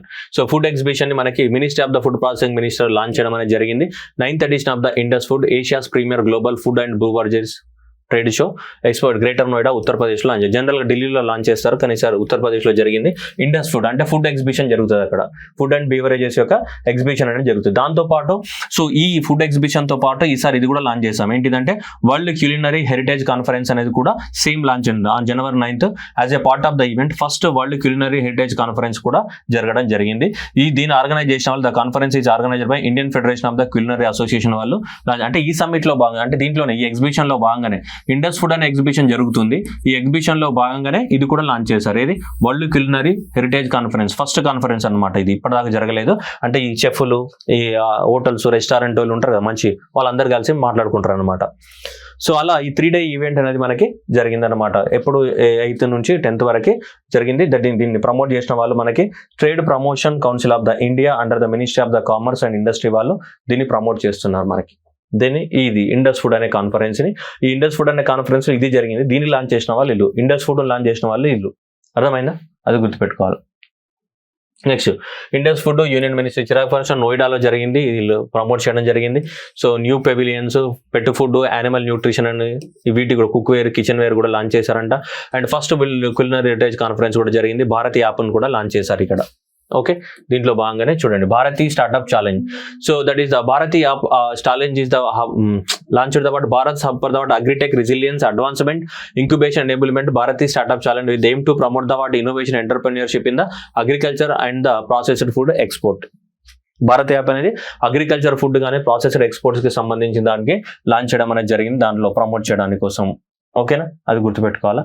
Next వచ్చేసి అంతే, ఇంకా ఇండియా యుఏఈ ఫుడ్ కారిడార్ ని లాంచ్ చేయడం జరిగింది. Abu Dhabi food hub in the United Emirates. Abu Dhabi food corridor, this is the what initiative to enhance the what food security and streamline the supply chains and boost the what bilateral trade launch చేయడం జరిగింది. మన Saudi Arabia milestone exhibition of the what so అలా salon celebrated by the 75 years of the highlighting the what long standing food trade ties and strengthening of the partnership with the what India. So India నుంచి ఇది Abu Dhabi తోటి Abu Dhabi food corridor ని launch చేశారు. And వీళ్ళకి 75 సంవత్సరాల చరిత్ర ఉంది. ఎందుకంటే మనోళ్ళు యుఏఈ సౌదీ అరేబియాలో ఎక్కువ మంది ఉంటారు కాబట్టి మన ఇండియన్ ఫుడ్ అనేది అక్కడ తింటుంటారు కాబట్టి అందుకనే India UAE food corridor launch చేశారు. అలాగే 75 సంవత్సరాల నుంచి ఇండియాకి మనకి సౌదీ అరేబియాతో టైస్ ఉన్నాయి కాబట్టి వాళ్ళది కూడా ఫుడ్ టైస్, మన వాళ్ళందరూ ఎక్కువ మంది అక్కడ సెటిల్ అయ్యారు కాబట్టి ఆ ఫుడ్ టైస్ గురించి కూడా ఒక లాంచ్ చేయడం జరిగింది. అంతకుమించి పెద్దగా ఏం లేదు అక్కడ. ఈ భారత్ అనే స్టార్ట్అప్ ఛాలెంజ్ ఏంటంటే అగ్రికల్చర్ కి సంబంధించినటువంటి పర్టికులర్ గా ఇలా ఏది ఫుడ్ ప్రాసెసింగ్ ఎక్స్పోర్ట్ సెక్టార్ లోపల సో మనకి ఏమైనా ప్రమోట్ చేయాలని చెప్పేసి లాంచ్ చేయడం అనేది జరిగింది. మనకి ఈ ఇనిషియేటివ్స్ ని లాంచ్ చేశారనమాట. Okay, agriculture processing and export development agency ఏదైతే ఉందో వాళ్ళు లాంచ్ చేయడం జరిగింది అనమాట స్పెషల్గా. ఓకే, కొంచెం షార్ట్ కట్లో చెప్పినా ఇంకా టైం సరిపోతుంది మనకి. ఇది అవసరం లేదు ఇప్పుడు ప్రస్తుతానికి రబీది. సో భారతదేశంలో ఇప్పుడు టోటల్ రబీ సీజన్ లోపల 64.2 మిలియన్ హెక్టార్స్లలో మనము పంటలు వేయడం జరిగిందంట. ఎంత? 64.2 మిలియన్ హెక్టార్స్ లోపల మనం పంటలు వేయడం అనేది జరిగింది. సో అది గుర్తుపెట్టుకోవాలా. దీంట్లో తీసుకుంటే 33.4 మిలియన్ హెక్టార్స్ లోపల వీట్ అండ్ పల్సెస్ వచ్చి 13 million hectares and oil seed అయితే 9.68 million hectares and coarse cereals అయితే 5.5 మిలియన్ హెక్టార్స్ లో లాంచ్ చేయడం అనేది జరిగింది.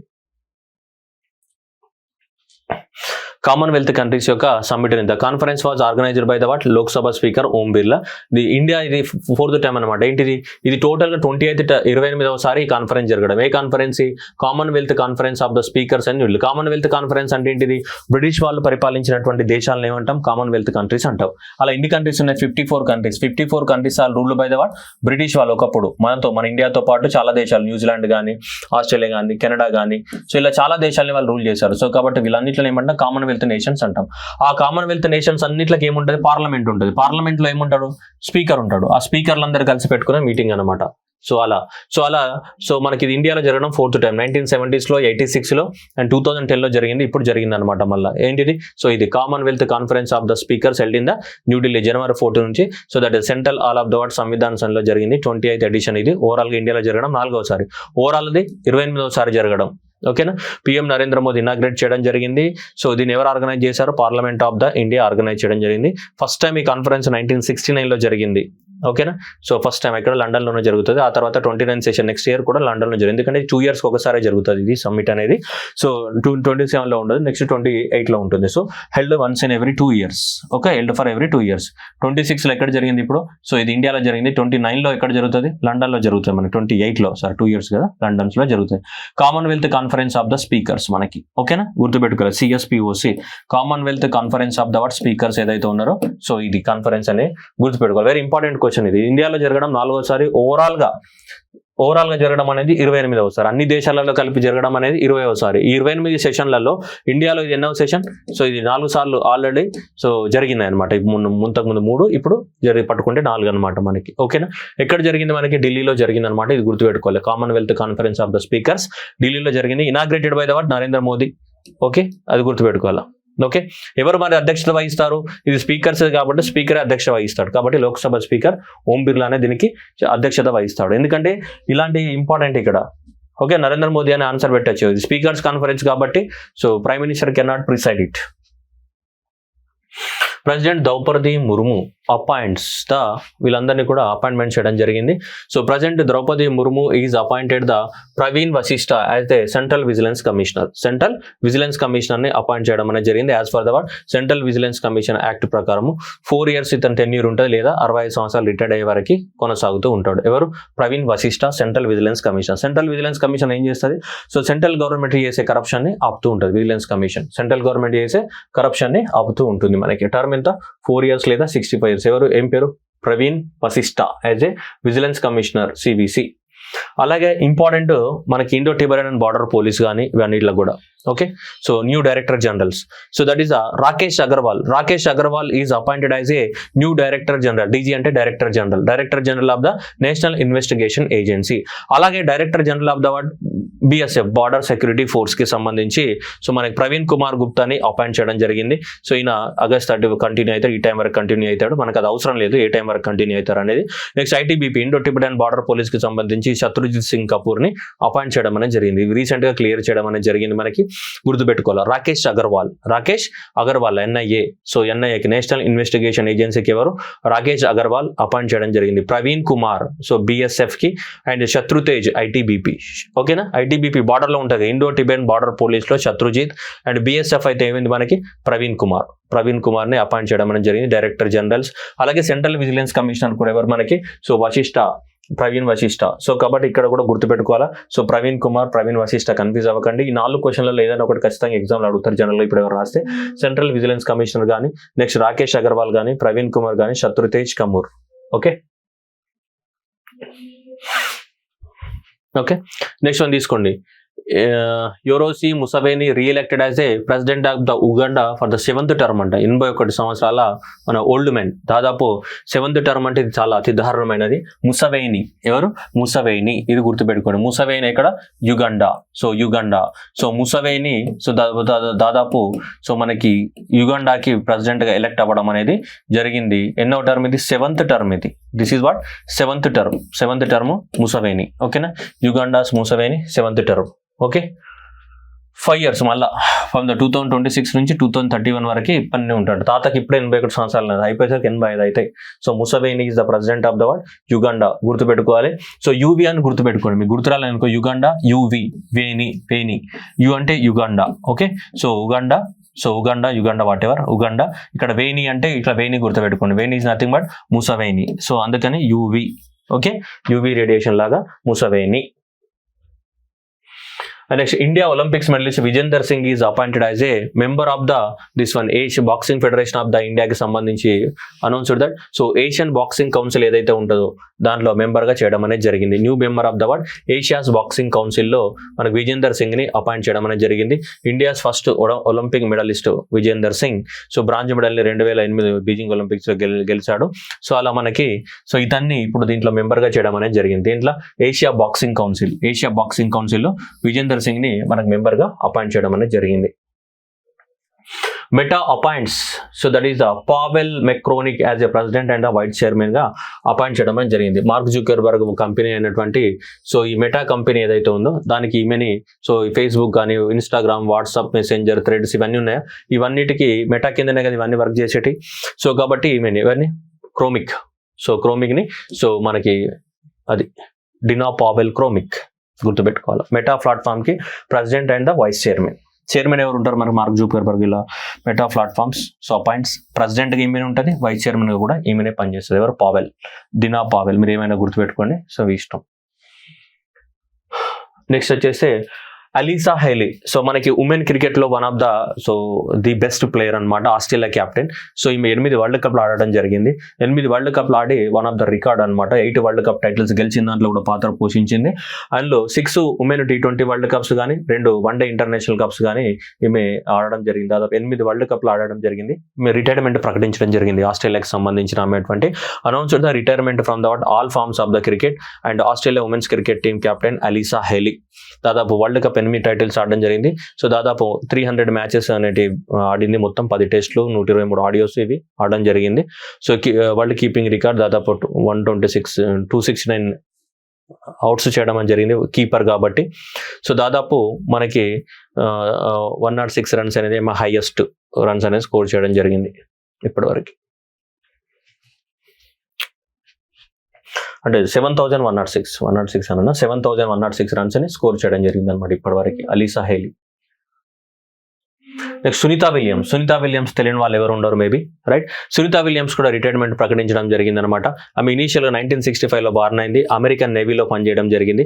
అమెరికన్ నేవీలో పనిచేసి ఆ తర్వాత మెడిటరేనియన్ సీ కానీ, అట్లాంటిక్ ఓషన్ కానీ, రెడ్ సీ కానీ ఇవన్నిట్లలో కూడా పెద్ద ఎయిర్ క్రాఫ్ట్స్ ని ఫ్లై చేయడం జరిగింది. అవన్నిటితో ఎక్స్పీరియన్స్ వచ్చిన తర్వాత మళ్ళీ నాసాలోకి రావడం అనేది జరిగింది. ఆమె కూడా ఇప్పటి వరకు మనకి ఎక్కువ రోజుల పాటు మనకి టోటల్ గా మనకి స్పేస్ లో ఉండినటువంటి వీరవనిత సునీతా విలియమ్స్ కూడా మనకి రిటైర్డ్ అవ్వడం అనేది జరిగింది. ఓకే, సో దాదాపు 608 రోజులు ఆమె స్పేస్ లో ఉండింది. సో టోటల్ గా స్పేస్ వాక్ అంటే తెలుసు కదా, ఇక్కడ వరల్డ్ స్పేస్ మిషన్ ఉంటుంది కదా ఇక్కడ. ఈ స్పేస్ మిషన్ ఏదైతే ఉంటుందో ఈ స్పేస్ మిషన్ నుంచి బయటకు రావడం అనమాట. ఈ స్పేస్ మిషన్ నుంచి బయటకు రావడాన్ని ఏమంటాం మనం? స్పేస్ వాక్ అని చెప్తుంటాం. మళ్ళీ దాదాపు 9 సార్లు స్పేస్ వాక్ చేసింది. ఎంత? 62 గంటల 6 నిమిషాలు స్పేస్ వాక్ చేసింది. స్పేస్ లో ఎన్ని రోజులు ఉంది? 688 రోజులు ఇప్పటి వరకు స్పేస్ లో ఉండింది మనకి. ఓకేనా. Second highest cumulative time in the space among the NASA astronaut and 6th longest single space flight by the 286 days. అంటే వెళ్తూ ఉంటారు అట్లా కాదు, వెళ్ళి రావడం పోవడం జరుగుతుంటది. అలా మొత్తం కలిపితే 608 రోజులు ఉంది. కానీ ఒకసారి వెళ్ళి తర్వాత ఎప్పుడు వచ్చిందంటే దాదాపు 286 డేట్ తర్వాతనే రావడం జరిగింది అనమాట. ఓకే, 286 ప్లస్ ఇంకా ప్లస్ కలిపితే మనకి ఎంతైనా 6 నాట్ అయినాయి. ఇవన్నీ కూడా రావడం పోవడం. కానీ లాంగెస్ట్ అయితే 286 days ఒకేసారి అట్లనే ఉండిపోయింది అనమాట. 6th longest single space flight and most of the space walks in type by the women. అత్యధికంగా స్పేస్ వాక్స్ చేసినటువంటి ఉమెన్ ని 9 టైమ్స్ స్పేస్ వాక్ చేసింది. అంటే ఈ స్పేస్ స్టేషన్ నుంచి బయటకు రావడం అనేది జరిగింది. పద్మభూషణ్ అవార్డు కూడా వచ్చింది 2008లో ఇది. ఓకే, సో అలా మీకు కూడా ఇప్పుడు రిటైర్మెంట్ అని ప్రకటించడం అనేది జరిగింది. ఆల్మోస్ట్ గ్రేట్ లేడీ అది. నెక్స్ట్ యునైటెడ్ నేషన్స్ ఇచ్చే అవార్డు మనకి Indian army officer that is the Swathi Shantha Kumar from the Bengaluru of the Karnataka received the United Nations secretary generals award 2025 in the gender category for our project equal partners and lasting peace while serving in the united missions in the South Sudan. General గా మనకి ప్రతి country అనేది United nations కి కొంత ఆర్మీని పంపిస్తూ ఉంటుంది. General గా ఆర్మీ వాళ్ళని ఏం చేస్తారు, వేరే దేశాలలో డిప్లాయ్ చేస్తారు. ఎక్కడెక్కడైతే గొడవలు జరుగుతుంటాయో ఆ దేశాలలో ఆర్మీని డిప్లాయ్ చేస్తారు. ప్రతి కంట్రీ కొంచెం ఆర్మీని పంపిస్తుంటుంది. ఉంటుంది. అలా మన దేశంలో ఉన్న ఆర్మీని కూడా సౌత్ సుడాన్కి పంపించడం జరిగింది. అక్కడ సౌత్ సుడాన్లో మంచిగా సర్వీస్ చేసినందుకు ఎవరికి, సో మనకి స్వాతి శాంతా కుమార్కి మనకి equal partners and lasting piece అనే సో ప్రాజెక్ట్ అక్కడ చేపట్టింది ఈమె ఇక్కడ సౌత్ సుడాన్ లోపల. ఆ ప్రాజెక్ట్ గాను తనకి ఈ అవార్డు రావడం అనేది జరిగింది. సో ఇది స్వాతి శాంతా కుమార్కి ఎగ్జామినేషన్ లో వెరీ వెరీ ఇంపార్టెంట్ క్వశ్చన్, ఎందుకంటే one of the highest honour అని చెప్పొచ్చు ఇది. ఎందుకంటే యునైటెడ్ నేషన్సే అవార్డు ఇవ్వడం అంటే అది చిన్న విషయం ఏం కాదు. సో కాబట్టి that is the Indian peace keeper wins the UN gender inclusive award. Gender inclusive award honour recognises effort to promote the gender equality in the UN peace keeping missions లోపల మనకి యునైటెడ్ సెక్రటరీ జనరల్ అవార్డు రావడం అనేది జరిగింది ఆమెకి. That is Swathi the shorted. Okay, secretary general awards 2025 గుర్తుపెట్టుకోవాలి, very important question ఇది. Okay, next one Golden Globe awards. Golden Globe awards, ఈ Golden Globe awards ఏవైతే ఉన్నాయో సో ఈ గోల్డెన్ గ్లోబ్ యాన్యువల్ ఇవ్వడం అనేది జరుగుతాయి. ఎవరు? హాలీవుడ్ ఫారిన్ ప్రెస్ అసోసియేషన్ వాళ్ళు ఇవ్వడం అనేది జరుగుతుంది అమెరికాలో, హాలీవుడ్ ప్రెస్ అసోసియేషన్ వాళ్ళు. సో గోల్డెన్ గ్లోబ్ అవార్డు కాలిఫోర్నియాలో ఇచ్చారు, 83rd గోల్డెన్. హాలీవుడ్ సో మనకి అసోసియేషన్ వాళ్ళు ఇవ్వడం, ప్రెస్ అసోసియేషన్ వాళ్ళు ఇవ్వడం జరిగింది. Hollywood foreign press association. Host వచ్చేసి నిక్కీ గ్లేసర్, రెండవసారి మనకి హోస్ట్ చేయడం నిక్కీ గ్లేసర్. అండ్ కొత్తగా ఈసారి బెస్ట్ పాడ్కాస్ట్ ఏవైతే ఉంటే వాటికి కూడా ఈసారి ఇంక్లూడ్ చేయడం అనేది జరిగింది. ఏవి? Golden Globe awards. సో ఈ లిస్ట్ అనేది ఉంది, మీరు చదువుకోవచ్చు. బెస్ట్ మోషన్ పిక్చర్ వచ్చేసి హ్యాండ్మేడ్కి ఇందులో 2 ఇస్తారు, డ్రామాకి కామెడీకి 2 కేటగిరీస్ ఉంటాయి అనమాట. బెస్ట్ పిక్చర్స్ అనేది 2 కేటగిరీలలో ఇస్తారు. మ్యూజికల్ కామెడీ అయితే One Battle After the Another, and drama వచ్చేసి హమ్మెట్కి రావడం అనేది జరిగింది. Best director Paul Thomas Anderson, so for the One Battle Another. And best screenplay Paul Thomas. And best actor వచ్చేసి మనకి బ్రెజిల్ దేశానికి చెందిన దానికి వాగ్నర్ మౌరా ద సీక్రెట్ ఏజెంట్కి రావడం జరిగింది. బెస్ట్ యాక్ట్రెస్ డ్రామా కనుక తీసుకుంటే జెస్ బుక్లీ. అండ్ నెక్స్ట్ వచ్చేసి బెస్ట్ యాక్టర్ మ్యూజికల్ కామెడీ. ఇలా అన్ని కేటగిరీలలో రావడం జరిగింది. ఇక్కడ వరకు గుర్తుపెట్టుకుంటే సరిపోతుంది, మనకి మిగతా అవసరం లేదు. Best original song that is the golden అట, కేపాప్ డెమన్ హంటర్స్ సినిమాదంట. సో అది గుర్తుపెట్టుకోవాలి. బెస్ట్ యానిమేటెడ్ ఫీచర్ వచ్చేస్తే ఇదే అంట, మళ్ళీ కేపాపే అంట. సరే వాట్ ఎవర్, మనకి ఇంత అవసరం లేదనిపిస్తుంది నాకైతే, ఇవి సరిపోతుంది. బెస్ట్ పిక్చర్స్ గోల్డెన్ గ్లోబ్ అనేది. ఓకే, సో ఇది గోల్డెన్ గ్లోబ్ అవార్డు సినిమా ఫీల్డ్లోనే ఇస్తారు ఎవరు? So Hollywood foreign press academy press association వాళ్ళు ఇవ్వడం అనేది జరుగుతుంది మనకి, ఎవ్రీ ఇయర్ ఇస్తూ ఉంటారు. ఓకే, సో ఇక్కడ జరిగింది ఇది కాలిఫోర్నియాలో జరగడం అనేది జరిగింది మనకి. So golden globe Wagner Moura became the first Brazilian actor to win the award best actor. First Brazilian అంటే ఈ అవార్డు వచ్చినంటే ఇది గోల్డెన్ గ్లోబ్ అవార్డు వచ్చినటువంటి first Brazilian. Next one, IAO launches the award Olympic education and development programme reactivation అని చెప్తున్నాడు. IAO launches.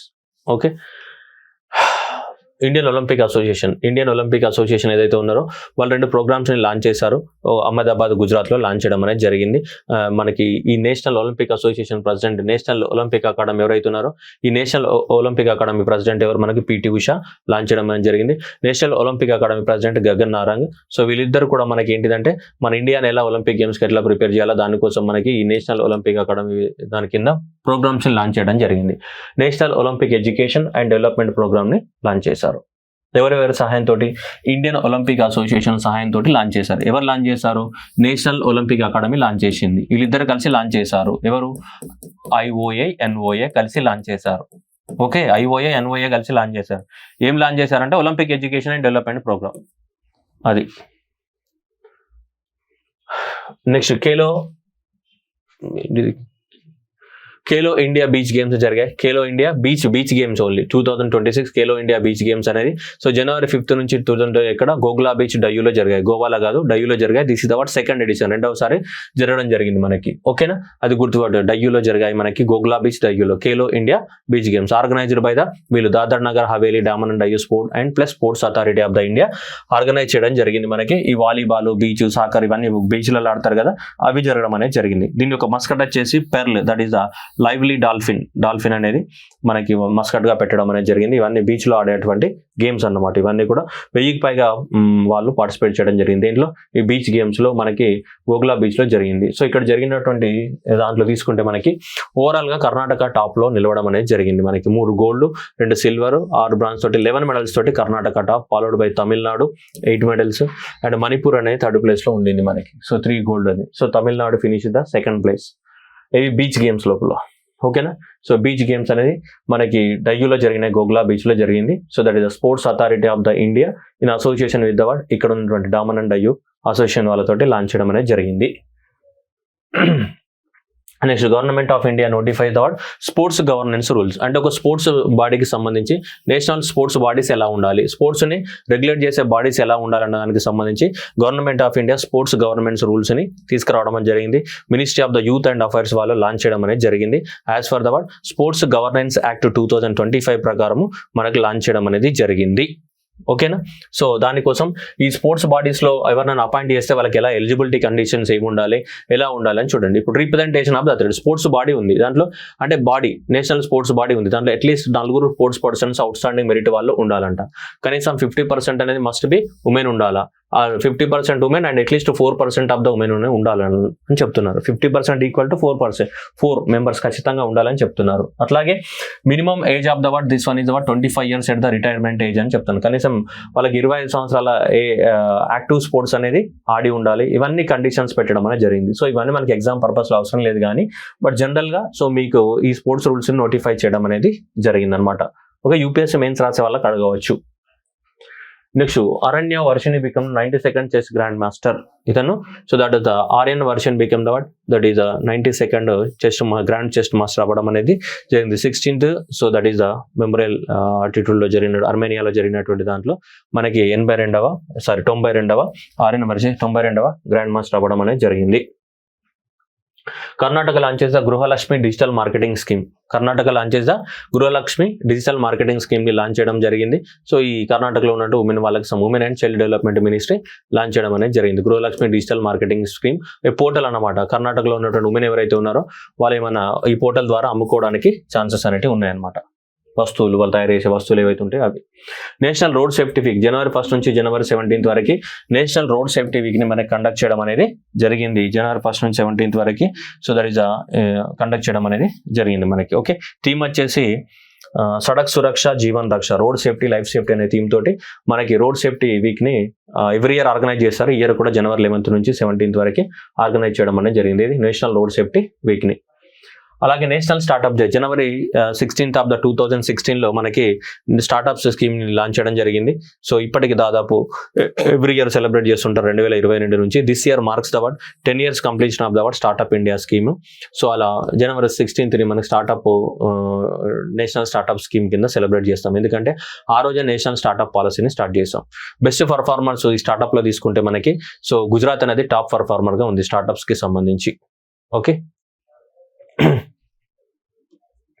Next Indian army day. So Indian army day January 15th every year మనం Indian army డేగా so declare చేయడం అనేది జరుగుతుంది. ఎందుకంటే ఆ రోజే January 15th రోజే ఇండియన్ ఆర్మీ అనేది ఎస్టాబ్లిష్మెంట్ జరిగింది లాంగ్ వే బ్యాక్ 1949. సో అలా మనకి ఎవ్రీ ఇయర్ సో దాన్ని మనము ఇండియన్ ఆర్మీ డేగా సెలబ్రేట్ చేసుకుంటాం. అలాగే ఇండియన్ ఆర్మీ అనేది 2026ని మనం చెప్పాం కదా already year of the networking and data centricity ఇయర్గా డిక్లేర్ చేయడం అనేది జరిగింది.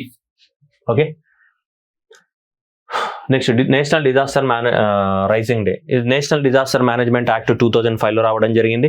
ఈ 2005లో వచ్చిన యాక్ట్ ప్రకారం భారతదేశంలో ఏంటిది ఒక నేషనల్ డిజాస్టర్ రెస్పాన్స్ ఫోర్స్ ఉండాలని మనం చెప్పడం జరిగింది. ఆ ఫోర్స్ని January 19th of 2006లో ఎస్టాబ్లిష్మెంట్ చేసాం మనం. దీన్ని ఈ ఫోర్స్ని నేషనల్ డిజాస్టర్ ఫోర్స్. అందువల్ల January 19th national disaster response force యొక్క రైజింగ్ డేగా డిక్లేర్ చేస్తామంటే ఆ రోజే పుట్టినరోజు అనమాట.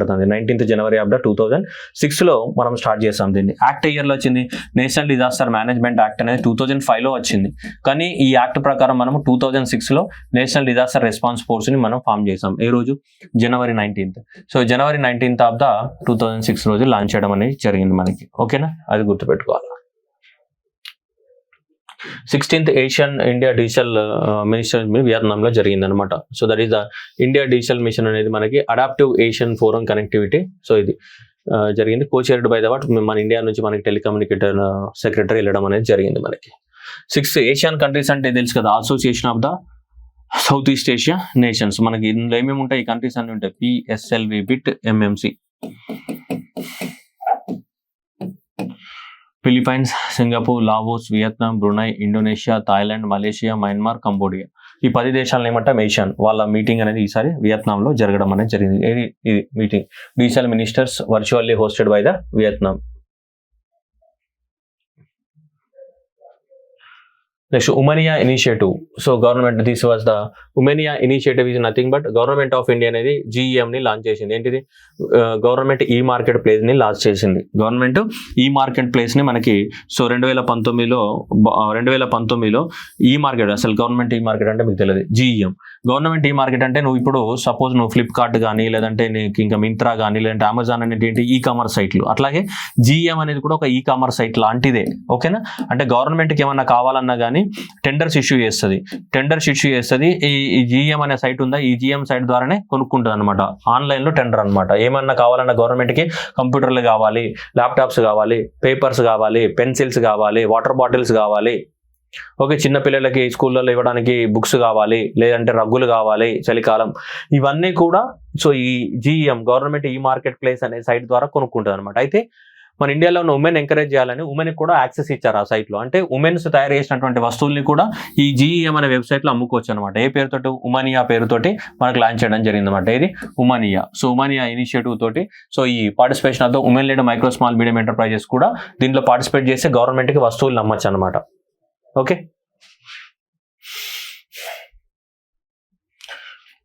German chancellor Frederick visited the India January 12 నుంచి 13 వరకు. సో మనకి జర్మన్ ఛాన్సలర్ విజిట్ చేయడం జరిగింది. ఎవరు? ఫెడరిక్ ఇండియాకి రావడం జరిగింది. అదొకటే ఇంపార్టెంట్. ఏమేం చేశారంటే ఇవన్నీ చేశాడు. January 12 to 13 first visit to the India. So Frederick Sabarmati ఆశ్రమం దగ్గరికి వెళ్ళాడు. అహ్మదాబాద్ లో మనకి క్లైట్ ఫెస్టివల్ ని స్టార్ట్ చేశారు. ఆ తర్వాత కర్ణాటకకి వెళ్ళాడు, మనకి IISc బెంగళూరుకి వెళ్ళడం అనేది జరిగింది. సో ఇలా ఈ అన్ని ప్లేసెస్ ని తిరగడం, క్యాంపస్ అడుగోడి, సో ఇవన్నీ పోవడం జరిగింది. మనకి పెద్ద ఇంపార్టెంట్ ఏం లేదు కానీ జస్ట్ వచ్చాడని తెలియాలి కదా. సో అందుకని వచ్చాడని తెలియదు కాబట్టి ఇవి అడుగుతాడు మనకి. ఇవి ఫెడరిక్ ఎవరు అని, German chancellor. Next IMF India growth ని 7.3గా చెప్పడం అనేది జరిగింది. 3 years కి ఇక్కడ ఇండియా గ్రోత్ చూడండి 7.3 ఫర్ 2026 అండ్ 6.4 ద్వారా 2027 అండ్ 28కి రావడం చెప్పడం అనేది జరిగింది. గ్లోబల్ గ్రోత్ ని 3.2 ఇవి చెప్పడం జరిగింది. ఎవరు? IMF రిలీజ్ చేసే రిపోర్ట్ పేరు ఏంటిది? Global economy study. ఇది మనకి world economic outlook every year release చేస్తుంటుంది. వరల్డ్ ఎకనామిక్ అవుట్లుక్ రిలీజ్ చేసింది. ఈ వరల్డ్ ఎకనామిక్ అవుట్లుక్ పేరే ఇది అనమాట. ఇది global economy study divergent forces అనేది దీని యొక్క title. Every year world economic report release చేస్తుంది. దాంట్లో భాగంగా ఈసారి ఏ పేరుతో రిలీజ్ చేసింది? Global economy study middle of the divergent forces అనే పేరుతోటి IMF రిలీజ్ చేసింది. IMF ప్రొజెక్టెడ్ గ్రోత్ రేట్ ఎంత? 7.3. గ్లోబల్ గ్రోత్ రేట్ 3.3 తోటి ప్రొజెక్ట్ చేయడం అనేది జరిగింది. ఎవరు? వరల్డ్ ఎకనామిక్ అవుట్లుక్ లో ఎవరు? IMF. అలాగే వరల్డ్ గ్లోబల్ ఎకనామిక్ ప్రాస్పెక్ట్ ఎవరు రిలీజ్ చేస్తారు? World bank release. రెండు ఇప్పుడు ప్రతిసారి కన్ఫ్యూజన్ ఎగ్జామ్ అడుగుతుంటారు. World economic outlook by IMF and world economic so prospects ఏదైతే ఉందో ఇది వరల్డ్ బ్యాంక్ రిలీజ్ చేయడం అనేది జరుగుతుంది ఎవ్రీ ఇయర్. సో దాంట్లో భాగంగానే మన ఇండియా గ్రోత్ రేట్ ని 7.2గా చెప్పడం జరిగింది. గ్లోబల్ గ్రోత్ రేట్ ని 2.6గా చెప్పడం జరిగింది. చాలా తేడా ఉంది. ఓకే, గ్లోబల్ గ్రోత్ రేట్ అయితే చాలా డిఫరెంట్ గా చెప్పడం జరిగింది. 3.3 అని IMF చెప్తే వీళ్ళు 2.6 అని చెప్తారు. ఇండియాది ఇక్కడ 7.3 అని చెప్తే వీళ్ళు 7.2 చెప్తారు. ఇక్కడ మరి చాలా తేడా వచ్చింది. ఓకే, సో ఈ రిపోర్ట్స్ ఎవరు లాంచ్ చేశారు అనేది మనకు చాలా చాలా ఇంపార్టెంట్. ఈ రెండు రిపోర్ట్స్ అనేటివి. ఓకే,